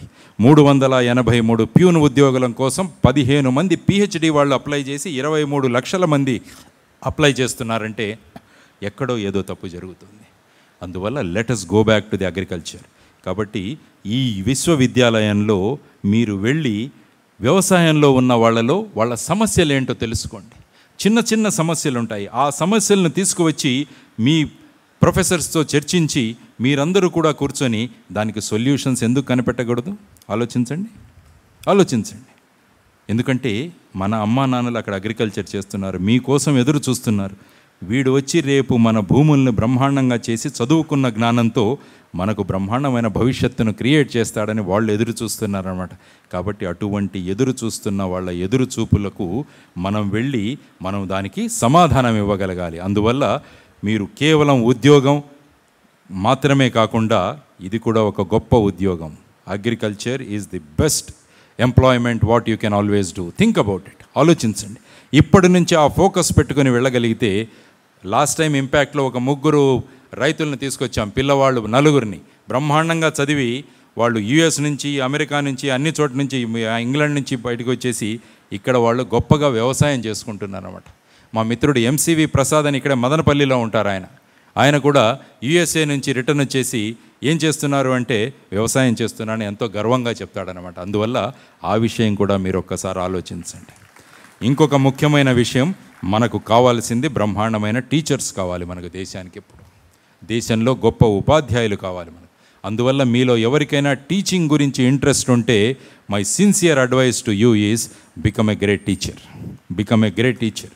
ఈ క్షణంలో నేను బాలగంగాధర తిలక్ గారు చెప్పిన ఒక మాట మీకు చెప్పాలని అనుకుంటున్నాను అనమాట. బాలగంగాధర తిలక్ గారు పూణేలో సంస్కృతం చెప్పేవాళ్ళు. ఆయన భారతదేశ స్వాతంత్ర సంగ్రామం జరుగుతున్నప్పుడు కొంతమంది పత్రికా విలేకరులు వెళ్ళి బాలగంగాధర తిలక్ని అడిగారు, భారతదేశానికి స్వాతంత్రం వచ్చిన తర్వాత మీరు ప్రధానమంత్రి అవుతారా, రక్షణ మంత్రి అవుతారా, విద్యామంత్రి అవుతారంటే ఆయన నవ్వేసి, ఎంతోమంది ప్రధానమంత్రులను, రక్షణ మంత్రులను, విద్యామంత్రులను చేయగలిగిన ఉపాధ్యాయ వృత్తి నా దగ్గర ఉంటే నేనెందుకు కావాలి అని ఆ మహానుభావుడు చెప్పాడని. సో అటువంటి గొప్పమైన వృత్తి ఉపాధ్యాయ వృత్తి. అందువల్ల ఉపాధ్యాయ వృత్తిలో కూడా ఎవరైనా వెళ్ళాలనుకుంటే వాళ్ళు ఖచ్చితంగా అక్కడికి వెళ్ళి మీరు బ్రహ్మాండమైన భవిష్యత్తును, ఒక బ్రహ్మాండమైన దేశాన్ని మీరంతా కలిసి మనం ఏర్పాటు చేసుకోగలం, మనం నిర్మించుకోగలము అన్నది ఈరోజు చెప్పడానికి ముఖ్యంగా ఈరోజు ఇక్కడికి రావడం జరిగిందనమాట. మొన్న ఎక్కడో చదువుతుంటే బ్రెయిన్ అనాలిసిస్ ఎవరో చేశారు. బ్రెయిన్ అనాలిసిస్ వాళ్ళు ఏమన్నారంటే 40% బ్రెయిన్ నిన్నటి గురించి ఆలోచిస్తుందట, 40% బ్రెయిన్ రేపటి గురించి ఆలోచిస్తుందట, మిగిలిన 20%లో 9% అనవసరమైన విషయాల గురించి ఆలోచిస్తుంటుందంట.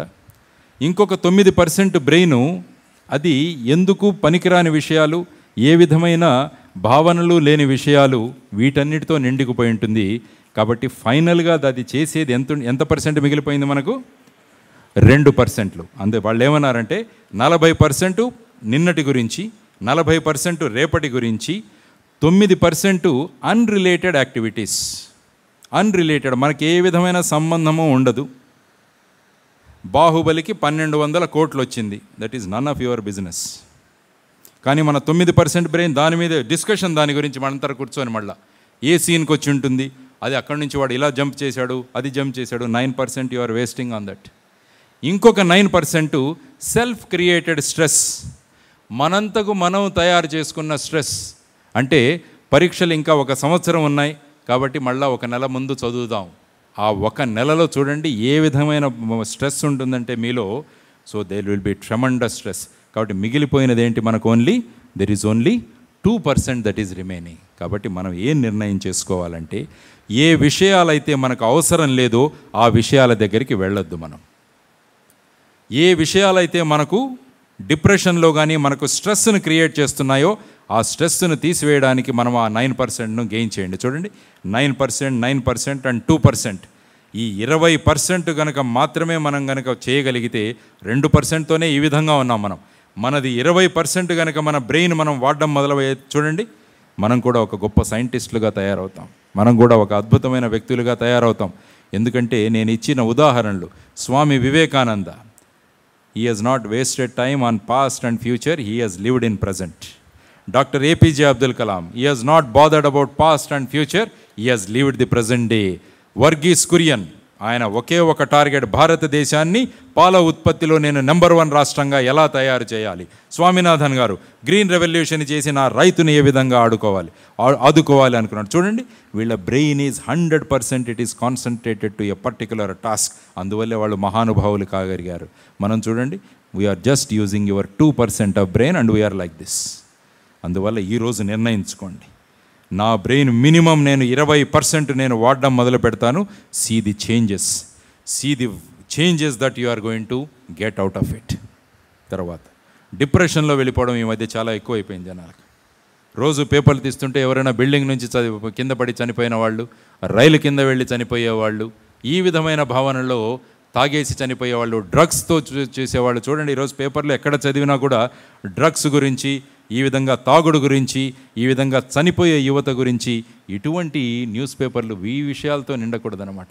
న్యూస్ పేపర్లు ఏ విషయాలతో నిండిపోవాలంటే, ఒక యువత అద్భుతమైన ప్రయోగాన్ని చేసి దేశం కోసం గొప్ప పని చేశాడు, ఇంకొక వ్యక్తి పొలాలకు వెళ్ళి ఈ విధమైన చేశాడు. ఇటువంటి వార్తలతో, పాజిటివ్ వార్తలతో మనం నిండిపోతే ఎంత బ్రహ్మాండంగా ఉంటుంది చూడండి. మరి డిప్రెషన్కు మనం ఎందుకు గురి అయిపోతున్నాం? Why you are getting in to depression? Science students చాలామంది ఉన్నారు. మన కంప్లీట్ అట్మాస్ఫియర్లో బ్యాక్టీరియా, వైరస్ ఎప్పుడూ ఉంటుంది. ఉంటుందా ఉండదా బ్యాక్టీరియా? కానీ అది ఎప్పుడు మన బాడీలో ఎంటర్ అవుతుంది? ఎప్పుడైతే నా బాడీ ఇమ్యూనిటీ తగ్గిపోతుందో ఆ టైంలో బయట ఉన్న బ్యాక్టీరియా, వైరస్ నా బాడీలో ఎంటర్ అయ్యి they will cause diseases to me. Depression is the same thing. మీరు కనుక అలౌ చేస్తే ఆ డిప్రెషన్ మిమ్మల్ని కుంగెత్తేస్తుందన్నమాట. ఎలాగైతే బ్యాక్టీరియా, వైరస్లు మీకు ఎంటర్ అయ్యి మిమ్మల్ని బాధ పెడతాయో అదేవిధంగా ఈ డిప్రెషన్ అన్నది కూడా మనం అలౌ చేస్తేనే అది ఎంటర్ అవుతుందన్నమాట. అందువల్ల why should you get depressed? Depression ఎందుకు వెళ్తున్నారు? ముఖ్యంగా మీ గురించి, అమ్మాయిల గురించి చెప్తుంటాను నేను ఎప్పుడు. ఏదైనా చిన్న విషయం అనుకోగానే డిప్రెషన్లో వెళ్ళిపోతారు మీరు. Never go in to depression. Never go in to depression. మనం 120 సంవత్సరాలు బ్రతకడానికి వచ్చాం ఈ దేశంలో. మొదట చెప్పిన సత్సంగం ద్వారా మనం మనిషి అని ఒక అద్భుతమైన జన్మను తీసుకొని మనం వచ్చాం. మనం 120 సంవత్సరాలు బ్రతికి దేశానికి గొప్ప పేరు తీసుకోవడానికి వచ్చాం. అలా ఉన్నప్పుడు 20 సంవత్సరాల్లోనే ఎందుకు చనిపోవాలి మనం? Because of depression. ఆలోచించుకోండి. If you allow depression it will come. అందుకంటే బీ బిజీ. ఎప్పుడు కూడా బిజీగా ఉండండి. Never depression will enter into your mind. మనం ఎప్పుడైతే బిజీగా ఉండకుండా మన మైండ్ని ఎప్పుడు ఎంటీగా పెట్టామో ఇమీడియట్లీగా వ్యాక్యూమ్లో ఎలాగైతే గాలి వచ్చి ప్రవేశం పొందాలనుకుంటుందో అదేవిధంగా ఈ డిప్రెషన్ కూడా వచ్చేసి మిమ్మల్ని మార్చేస్తుంది అనమాట. అందుకని నెవర్, ఏదైనా ఒక ఫెయిల్యూర్ వచ్చిందా నెవర్ వరీ. అందుకని అబ్దుల్ కలాం గారు అద్భుతంగా చెప్పారు, FAIL ఫెయిల్ అంటే ఫస్ట్ అటెంప్ట్ ఇన్ లెర్నింగ్ అంటారనమాట. ఫెయిల్యూర్ అంటే మన ఇది కాదనమాట, it is first attempt in learning అంటారనమాట. చూడండి, it is the first attempt in learning. చేయండి. థామస్ ఎడిసన్ ఎన్నోసార్లు ఫెయిల్ అయ్యాడు, ఫైనల్గా he could come out with the bulb. ఆయన ఎప్పుడు డిప్రెషన్కి గురి కాలేదు ఆయన, ఎందుకంటే he is very much focused. He is very much focused. కాబట్టి డిప్రెషన్లోకి వెళ్లకుండా మనం చెయ్యాలి. అదేవిధంగా సంపూర్ణంగా మనం వికసించాలి. ఇక్కడ మొన్న ఒక పాలీ హౌస్కి వెళితే మా మిత్రుడి దగ్గర ఉంది. ఆ పాలీ హౌస్లో చూపిస్తున్నాడు అనమాట. కొంతమంది ఆ పువ్వులను ఎన్నుకుంటున్నారు. కొన్ని పూలను ఇటు వేస్తున్నారు, కొన్ని పూలను ఇటు వేస్తున్నారు అనమాట. నేను అడిగాను, ఏంటి ఇలా చేస్తున్నారు అంటే, ఏ పువ్వులైతే అద్భుతంగా వికసించాయో ఆ పువ్వులు మాత్రమే మార్కెట్కి వెళతాయి. ఏ పువ్వులైతే వికసించలేదో, ఏ పువ్వులైతే వాటిలలో వృద్ధి అలా ఉండిపోయిందో అవన్నీ చెత్తగా తీసేసి మేము పక్కకు తీసేస్తామంట. Same thing you have to think about your a poly house. In your poly house your all flowers. మీరు ఎవరైతే అద్భుతంగా వికసిస్తారో వాళ్ళంతా రేపు దేశానికి ఉపయోగపడే వ్యక్తులుగా మారబోతున్నారు. ఎవరైతే ఇక్కడున్న సమయాన్ని వినియోగించకుండా వికసించలేదో వాళ్ళు కూడా రేపు ఈ వీధుల్లో తిరుగుతూ కనిపిస్తూ ఉంటారనమాట మనకు. కాబట్టి choice is yours. You decide what you want to become, whether you want a full blossomed flower or you want a flower which is going to be rejected in the market. So choice is yours. ప్రతి ఒక్క సదుపాయము మీకు ఇక్కడ ఉంది. లైబ్రరీలో చదువుకోవడానికి అవకాశం ఉంది, మీకు చెప్పే ప్రొఫెసర్లు ఉన్నారు, మీకు అమ్మా నాన్నలు వాళ్ళు కష్టించి వాళ్ళ డబ్బులు పంపించడానికి మీకు రెడీగా ఉన్నారు. మరి ఇన్ని ఫేవరబుల్ కండిషన్స్ మన చుట్టూ ఉన్నప్పుడు మనం ఎందుకు వికసించట్లేదు, మనం ఎందుకు ఈ అకాల మృత్యువులో పడుతున్నామని మనం ప్రతి ఒక్కరూ ఎప్పుడైతే ఆలోచించుకుంటామో అప్పుడు then your inner conscious starts working. Your inner conscious starts working and it will guide you. It will make you a focused man. It will make you a concentrated man. It will remove confusion in you. It will make you a committed person అనమాట. అందుకనే 5 C's గురించి నేను ఎప్పుడు చెప్తుంటాను అనమాట. You need to have clarity. You need to have concentration.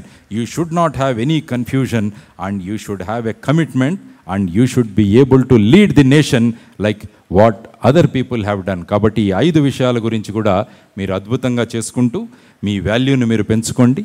తర్వాత వచ్చేసి మీ వాల్యూని పెంచుకోండి. మీ వాల్యూ యువర్ స్టడీస్, మీరు చదువుతున్న విషయాల గురించి వాల్యూ పెంచుకోండి. మీ వాల్యూ యువర్ ఫ్యామిలీ, మీ ఫ్యామిలీని వాల్యూ చేయండి. That is very very important. అమ్మ నాన్నలతో ఎప్పుడు కొట్లాడకండి. అబ్దుల్ కలాం గారి అమ్మ చెప్పినట్టు తను తినకుండా కూడా తన పిల్లవాడి కోసం, పాప కోసం పస్తులుండి అమ్మలు ఉన్నారు. తన దగ్గర ఏమీ లేకపోయినా కూడా పిల్లవాడికి ఎప్పుడూ ఆటంకం రాకూడదని మీ నాన్న ఎక్కడో డబ్బులు తీసి మీ దగ్గర పంపిస్తుంటాడు అన్నమాట. అలాంటి డబ్బులు నాన్నగారు పంపిస్తుంటే మనం వెళ్ళి ఆ వైన్ షాప్లో వైన్ తాగితే ఎలా ఉంటుందండి? Think about it. ఎవరైతే నాన్నగారి డబ్బులతో వైన్ తాగుతున్నారో you are literally drinking the blood of your father. మీ నాన్నగారి రక్తం మీరు తాగుతున్నారని మీరు ఆలోచించుకోండి. ఆ వైన్ మళ్ళీ మీరు ముట్టరు అక్కడికి వెళ్ళి. You start valuing your family. ఎప్పుడైతే మన కుటుంబాన్ని మనం గౌరవించడం మొదలు పెడతామో మన దగ్గర నుంచి ఎప్పుడు ఏ విధమైనటువంటి అటువంటి పని జరగదనమాట. వాల్యూ యువర్ సొసైటీ, సమాజాన్ని వాల్యూ చేయండి. ఫైనల్గా value the great nation Bharat.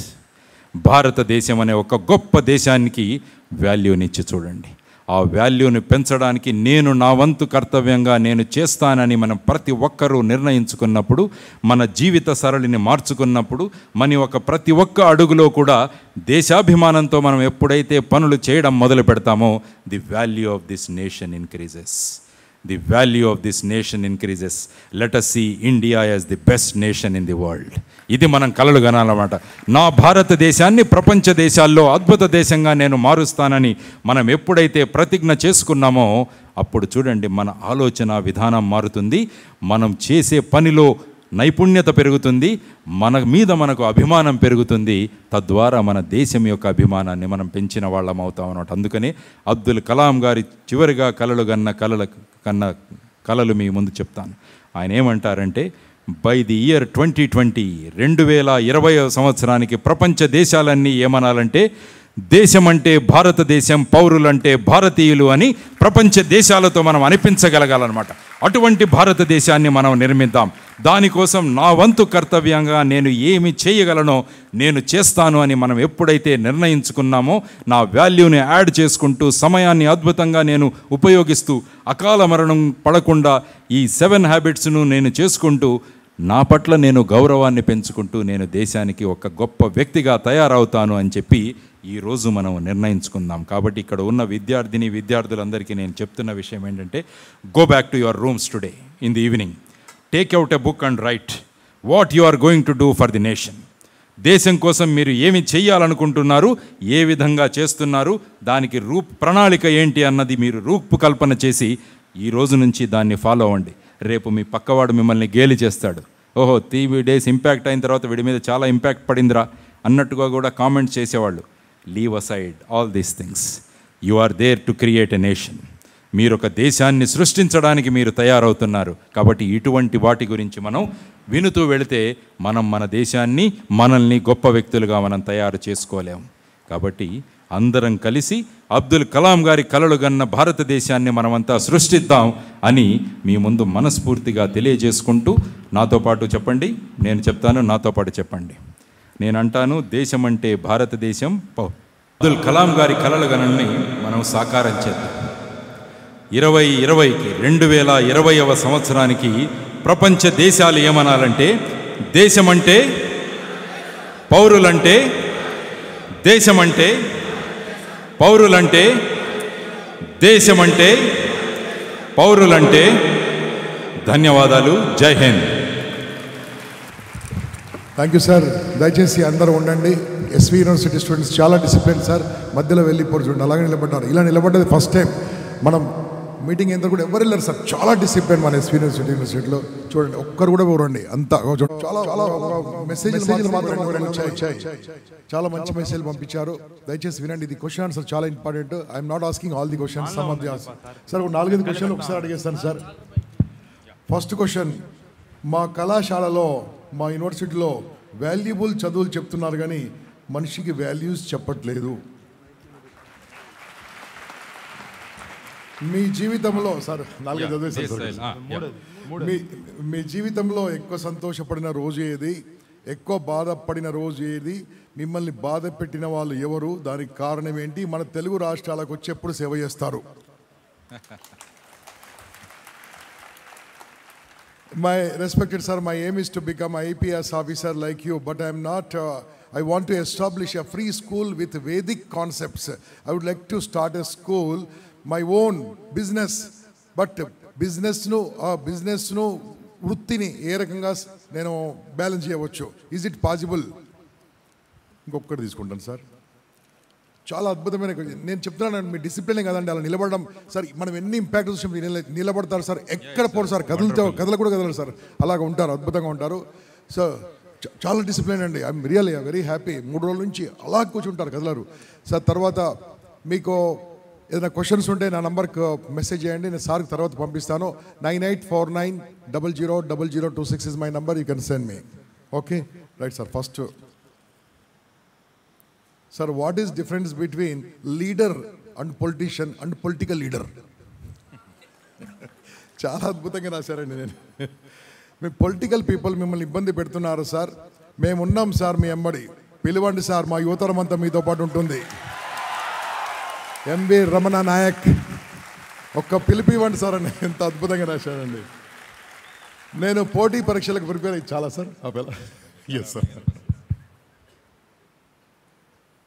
విలువైన చదువులు చెప్తున్నారు కానీ విలువైన మాటలు చెప్పట్లేదన్నారు. అందుకనే టీచింగ్ ప్రొఫెషన్ తీసుకుంటే ఒక్కొక్క స్థాయిలో ఉన్న ఉపాధ్యాయుడికి ఒక్కొక్క పేరుంది.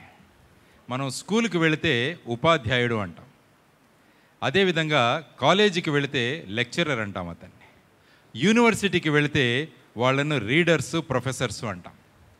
అందువల్ల ఒక్కొక్క స్థాయిలో మీకు ఏ విధమైన విద్యను అందించాలన్నది దాన్ని బట్టి ఈ నామకరణం చేశారనమాట. ఉపాధ్యాయులు అంటాం మనం స్కూల్లో చదువుతున్న 10వ తరగతి ఉన్నంత వరకు వాళ్ళని ఉపాధ్యాయులు అంటారు. ఎందుకంటే వాళ్ళు మీతో పాటు అధ్యాయం చేస్తుంటారు కాబట్టి, మీతో పాటు వాళ్ళు కూడా చదువుతుంటారు కాబట్టి వాళ్ళను ఉపాధ్యాయులు అన్నారనమాట. కాబట్టి అప్పుడు వాళ్ళు they will try to mould you, వీళ్ళను మంచి విలువైన మాటలు ఇవన్నీ చెప్పి మిమ్మల్ని ఆ స్థాయిలో ప్రోత్సాహనం చేసేవాళ్ళు ఉపాధ్యాయులు. మీరు ఎప్పుడైతే జూనియర్ కాలేజీకి వచ్చారో అప్పుడు వాళ్ళని ఏమంటారంటే దే ఆర్ కాల్డ్ లెక్చరర్స్, అంటే దే గివ్ లెక్చర్. ఆ తర్వాత ఎందుకంటే ఈ విధమైన ఫౌండేషన్తో మీరు అద్భుతమైన వ్యక్తులుగా 10వ తరగతి వచ్చిన తర్వాత మీకు మళ్ళా ఇటువంటి మాటలు చెప్పాల్సిన అవసరం రాకూడదు, కాబట్టి వాళ్ళు లెక్చర్ ఇస్తే సరిపోతుందన్నమాట. ఎప్పుడైతే మీరు యూనివర్సిటీకి వెళ్తారో we have readers and professors, అంటే they will read out what is there and the profess, అంటే మీకు ఒక విజన్ చూపిస్తారంతే. ఇక్కడ మీకు యూనివర్సిటీలో మీ 1వ తరగతి లాగా పాఠాలు చెప్పాలి అని మీరు అనుకుంటే అది అవ్వదు ఇక్కడ. ఎందుకంటే you have gone through this particular stage of your life from 10th standard, intermediate, graduation, ఆ తర్వాత యూనివర్సిటీలో వచ్చి maybe you are doing post graduation. కాబట్టి ఈ విలువైన విషయాలను వాళ్ళు చెప్తారు కానీ విలువైన మాటలను మనం ప్రకృతి నుంచి తీసుకోవాల్సిన అవసరం మనదనమాట. దట్ ఈజ్ యువర్ రెస్పాన్సిబిలిటీ, మీ రెస్పాన్సిబిలిటీ. ఇక్కడ ఏంటంటే వీళ్ళ ప్రవర్తన ద్వారా మీరు యూ గెట్ ది వాల్యూస్. మీ యొక్క ఉపాధ్యాయ వర్గం యొక్క ప్రవర్తన నుంచి మీరు ఆ వాల్యూస్ని తీసుకుంటూ ఉంటారు. They need not have to tell you, you are mature enough. మీలో ఎంత మంచి మీ పరిపక్వత వచ్చిందంటే మీరు ఏది మంచి ఏది చెడు అని గుర్తుపట్టే స్థాయికి మీరంతా ఎదిగారు అని ఇక్కడికి వచ్చిన తర్వాత మీలో ఆల్రెడీ మేము అజ్యూమ్ చేసుకుంటాం అనమాట. ఎలాగైతే హంస పాలను మాత్రమే తీసుకొని నీళ్లను ఎలా వదిలేస్తుందో మీరు ఆ స్థాయికి చేరుకున్నారనమాట. అందువల్ల మీకు వేరే ఇక్కడ చెప్పాల్సిన అవసరం లేదు. కానీ మేము వచ్చి మళ్ళా చెప్పాలి అని మీరు అనుకుంటుంటే you have to do your own internal reflection.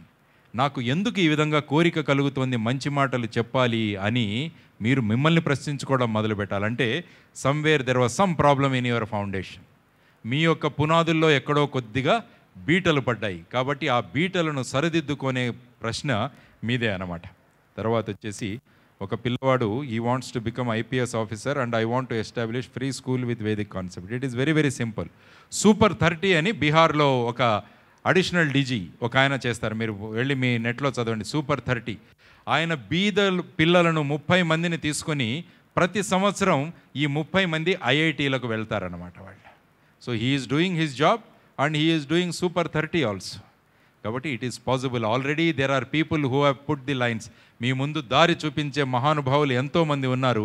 కాబట్టి ఈ అబ్బాయి ఎవరైతే చేయాలనుకుంటున్నాడో ఆల్వేస్, కాబట్టి నువ్వు ఆల్రెడీ ఏం అవ్వాలి అనుకుంటున్నావు అవ్వు, ఆ తర్వాత ఖచ్చితంగా ఈ స్కూల్ కూడా పెట్టగలవు అని బ్రహ్మాండంగా మీరు తయారు చేసుకోవాలన్నమాట. మన యొక్క డివోషన్ని చదువుని రెండింటినీ కలిపి డెవలప్ చేసుకోవాలంటే సూచన ఇవ్వగలరు. Devotion is important. దానికి నేను ఎప్పుడు శ్రీనివాస రామానుజం ఉదాహరణ ఇస్తుంటాను. Srinivasa Ramanujan the famous mathematician of the world. ఆయన ప్రొఫెసర్ హార్డీ అని ఆయన చదవడానికి వెళ్ళాడు. ఈ శ్రీనివాస రామానుజం కావాలంటే ఆయన సినిమా చూడండి. The man who knew infinity అన్నది ఒక సినిమా అది మన యూట్యూబ్లో కూడా దొరుకుతుంది. అటువంటి యూట్యూబ్లో పిక్చర్స్ చూడండి. It is very very motivating picture. Ramanujan క్లర్క్గా పనిచేసేవాడు పోర్ట్ ట్రస్ట్ మద్రాస్. ఆయన తరువాత ఆయన మ్యాథ్స్ లో ఉన్న ఇంట్రెస్ట్ చూసి ఆయన ప్రొఫెసర్ హార్డీ దగ్గర చదువుతున్నప్పుడు 104 డిగ్రీల టెంపరేచర్ వస్తుంది రామానుజం. ఆ రోజు ఆయన హాస్పిటల్లో అడ్మిట్ అయ్యి ఉంటాడు రామానుజం.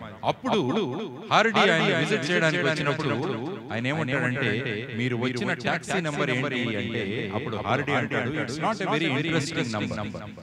అయినా కూడా ఆయన ఇన్సిస్ట్ చేస్తాడు, అంటే 104 డిగ్రీల టెంపరేచర్ ఉన్నప్పుడు కూడా ఈజ్ ఆస్కింగ్ అబౌట్ మ్యాథమెటిక్స్. అప్పుడు ఆయన ఏమంటాడంటే, నేను వచ్చిన టాక్సీ నెంబర్ 1729 1729. అప్పుడు రామానుజం ఏమంటాడంటే, it is a very wonderful number sir, it is the only number in mathematics which can be expressed as the summation of 2 cubes. 10 cube plus 9 cube. 10 cube is 1000, 9 cube is 729. Add it up, it becomes 1729. 12 cube plus 1 cube, 144 into 12, 1728 plus 1 cube is 1. Add it up, it becomes 1729. కాబట్టి మ్యాథమెటిక్స్లో న్యూమరాలజీలో 1729 is the only number which can be expressed as the summation of 2 cubes. చూడండి, devotion. That is what is devotion. ఏ విధమైన పరిస్థితిలో ఉన్నా కూడా నా విషయం గురించి నేను డివోట్ చేసుకొని నేను చేయగలిగితే అంతకన్నా ఏం కావాలి? అందుకని ఆ మహానుభావుడిని ఏమన్నారంటే, the man who knew infinity. Infinity అంటే ఎవరికి తెలియదు, కానీ రామానుజానికి ఇన్ఫినిటీ కూడా తెలుసు అని ప్రపంచం ఆయన్ని గౌరవించింది. ఎందుకంటే that is because of his devotion. కాబట్టి ఎప్పుడైతే అకాల మృత్యువులో నేను చెప్పానో నిత్య క్రియాజాలం, that is applicable to here also. అంటే ప్రతిరోజు మనం కావాల్సిన అనుకున్న విషయాన్ని మనం మనసు పెట్టి చేస్తే that is nothing but devotion. కాబట్టి డివోషన్తో మీరు ఎప్పుడైతే పని చేస్తారో ఖచ్చితంగా మీకు అద్భుతమైన విజయాలు మీకు దొరుకుతాయి అన్నమాట. Yeah, some more questions we'll take later on, sir. It's a small formal function. Right, sure. చిన్న ఫంక్షన్ చిన్న తర్వాత మీ క్వశ్చన్స్ అవి I can always take you later or mail చేయండి. I can also give. ఇంకా ఇంపార్టెంట్ 4 బిడ్డాను sir. ఈ 4 answers కూడా సార్ ఇస్తాడు. ఇప్పుడు మనం చిన్న ఫార్మల్ ఫంక్షన్ ఉందండి. ఫార్మల్ ఫంక్షన్ తర్వాత వి విల్ స్టార్ట్.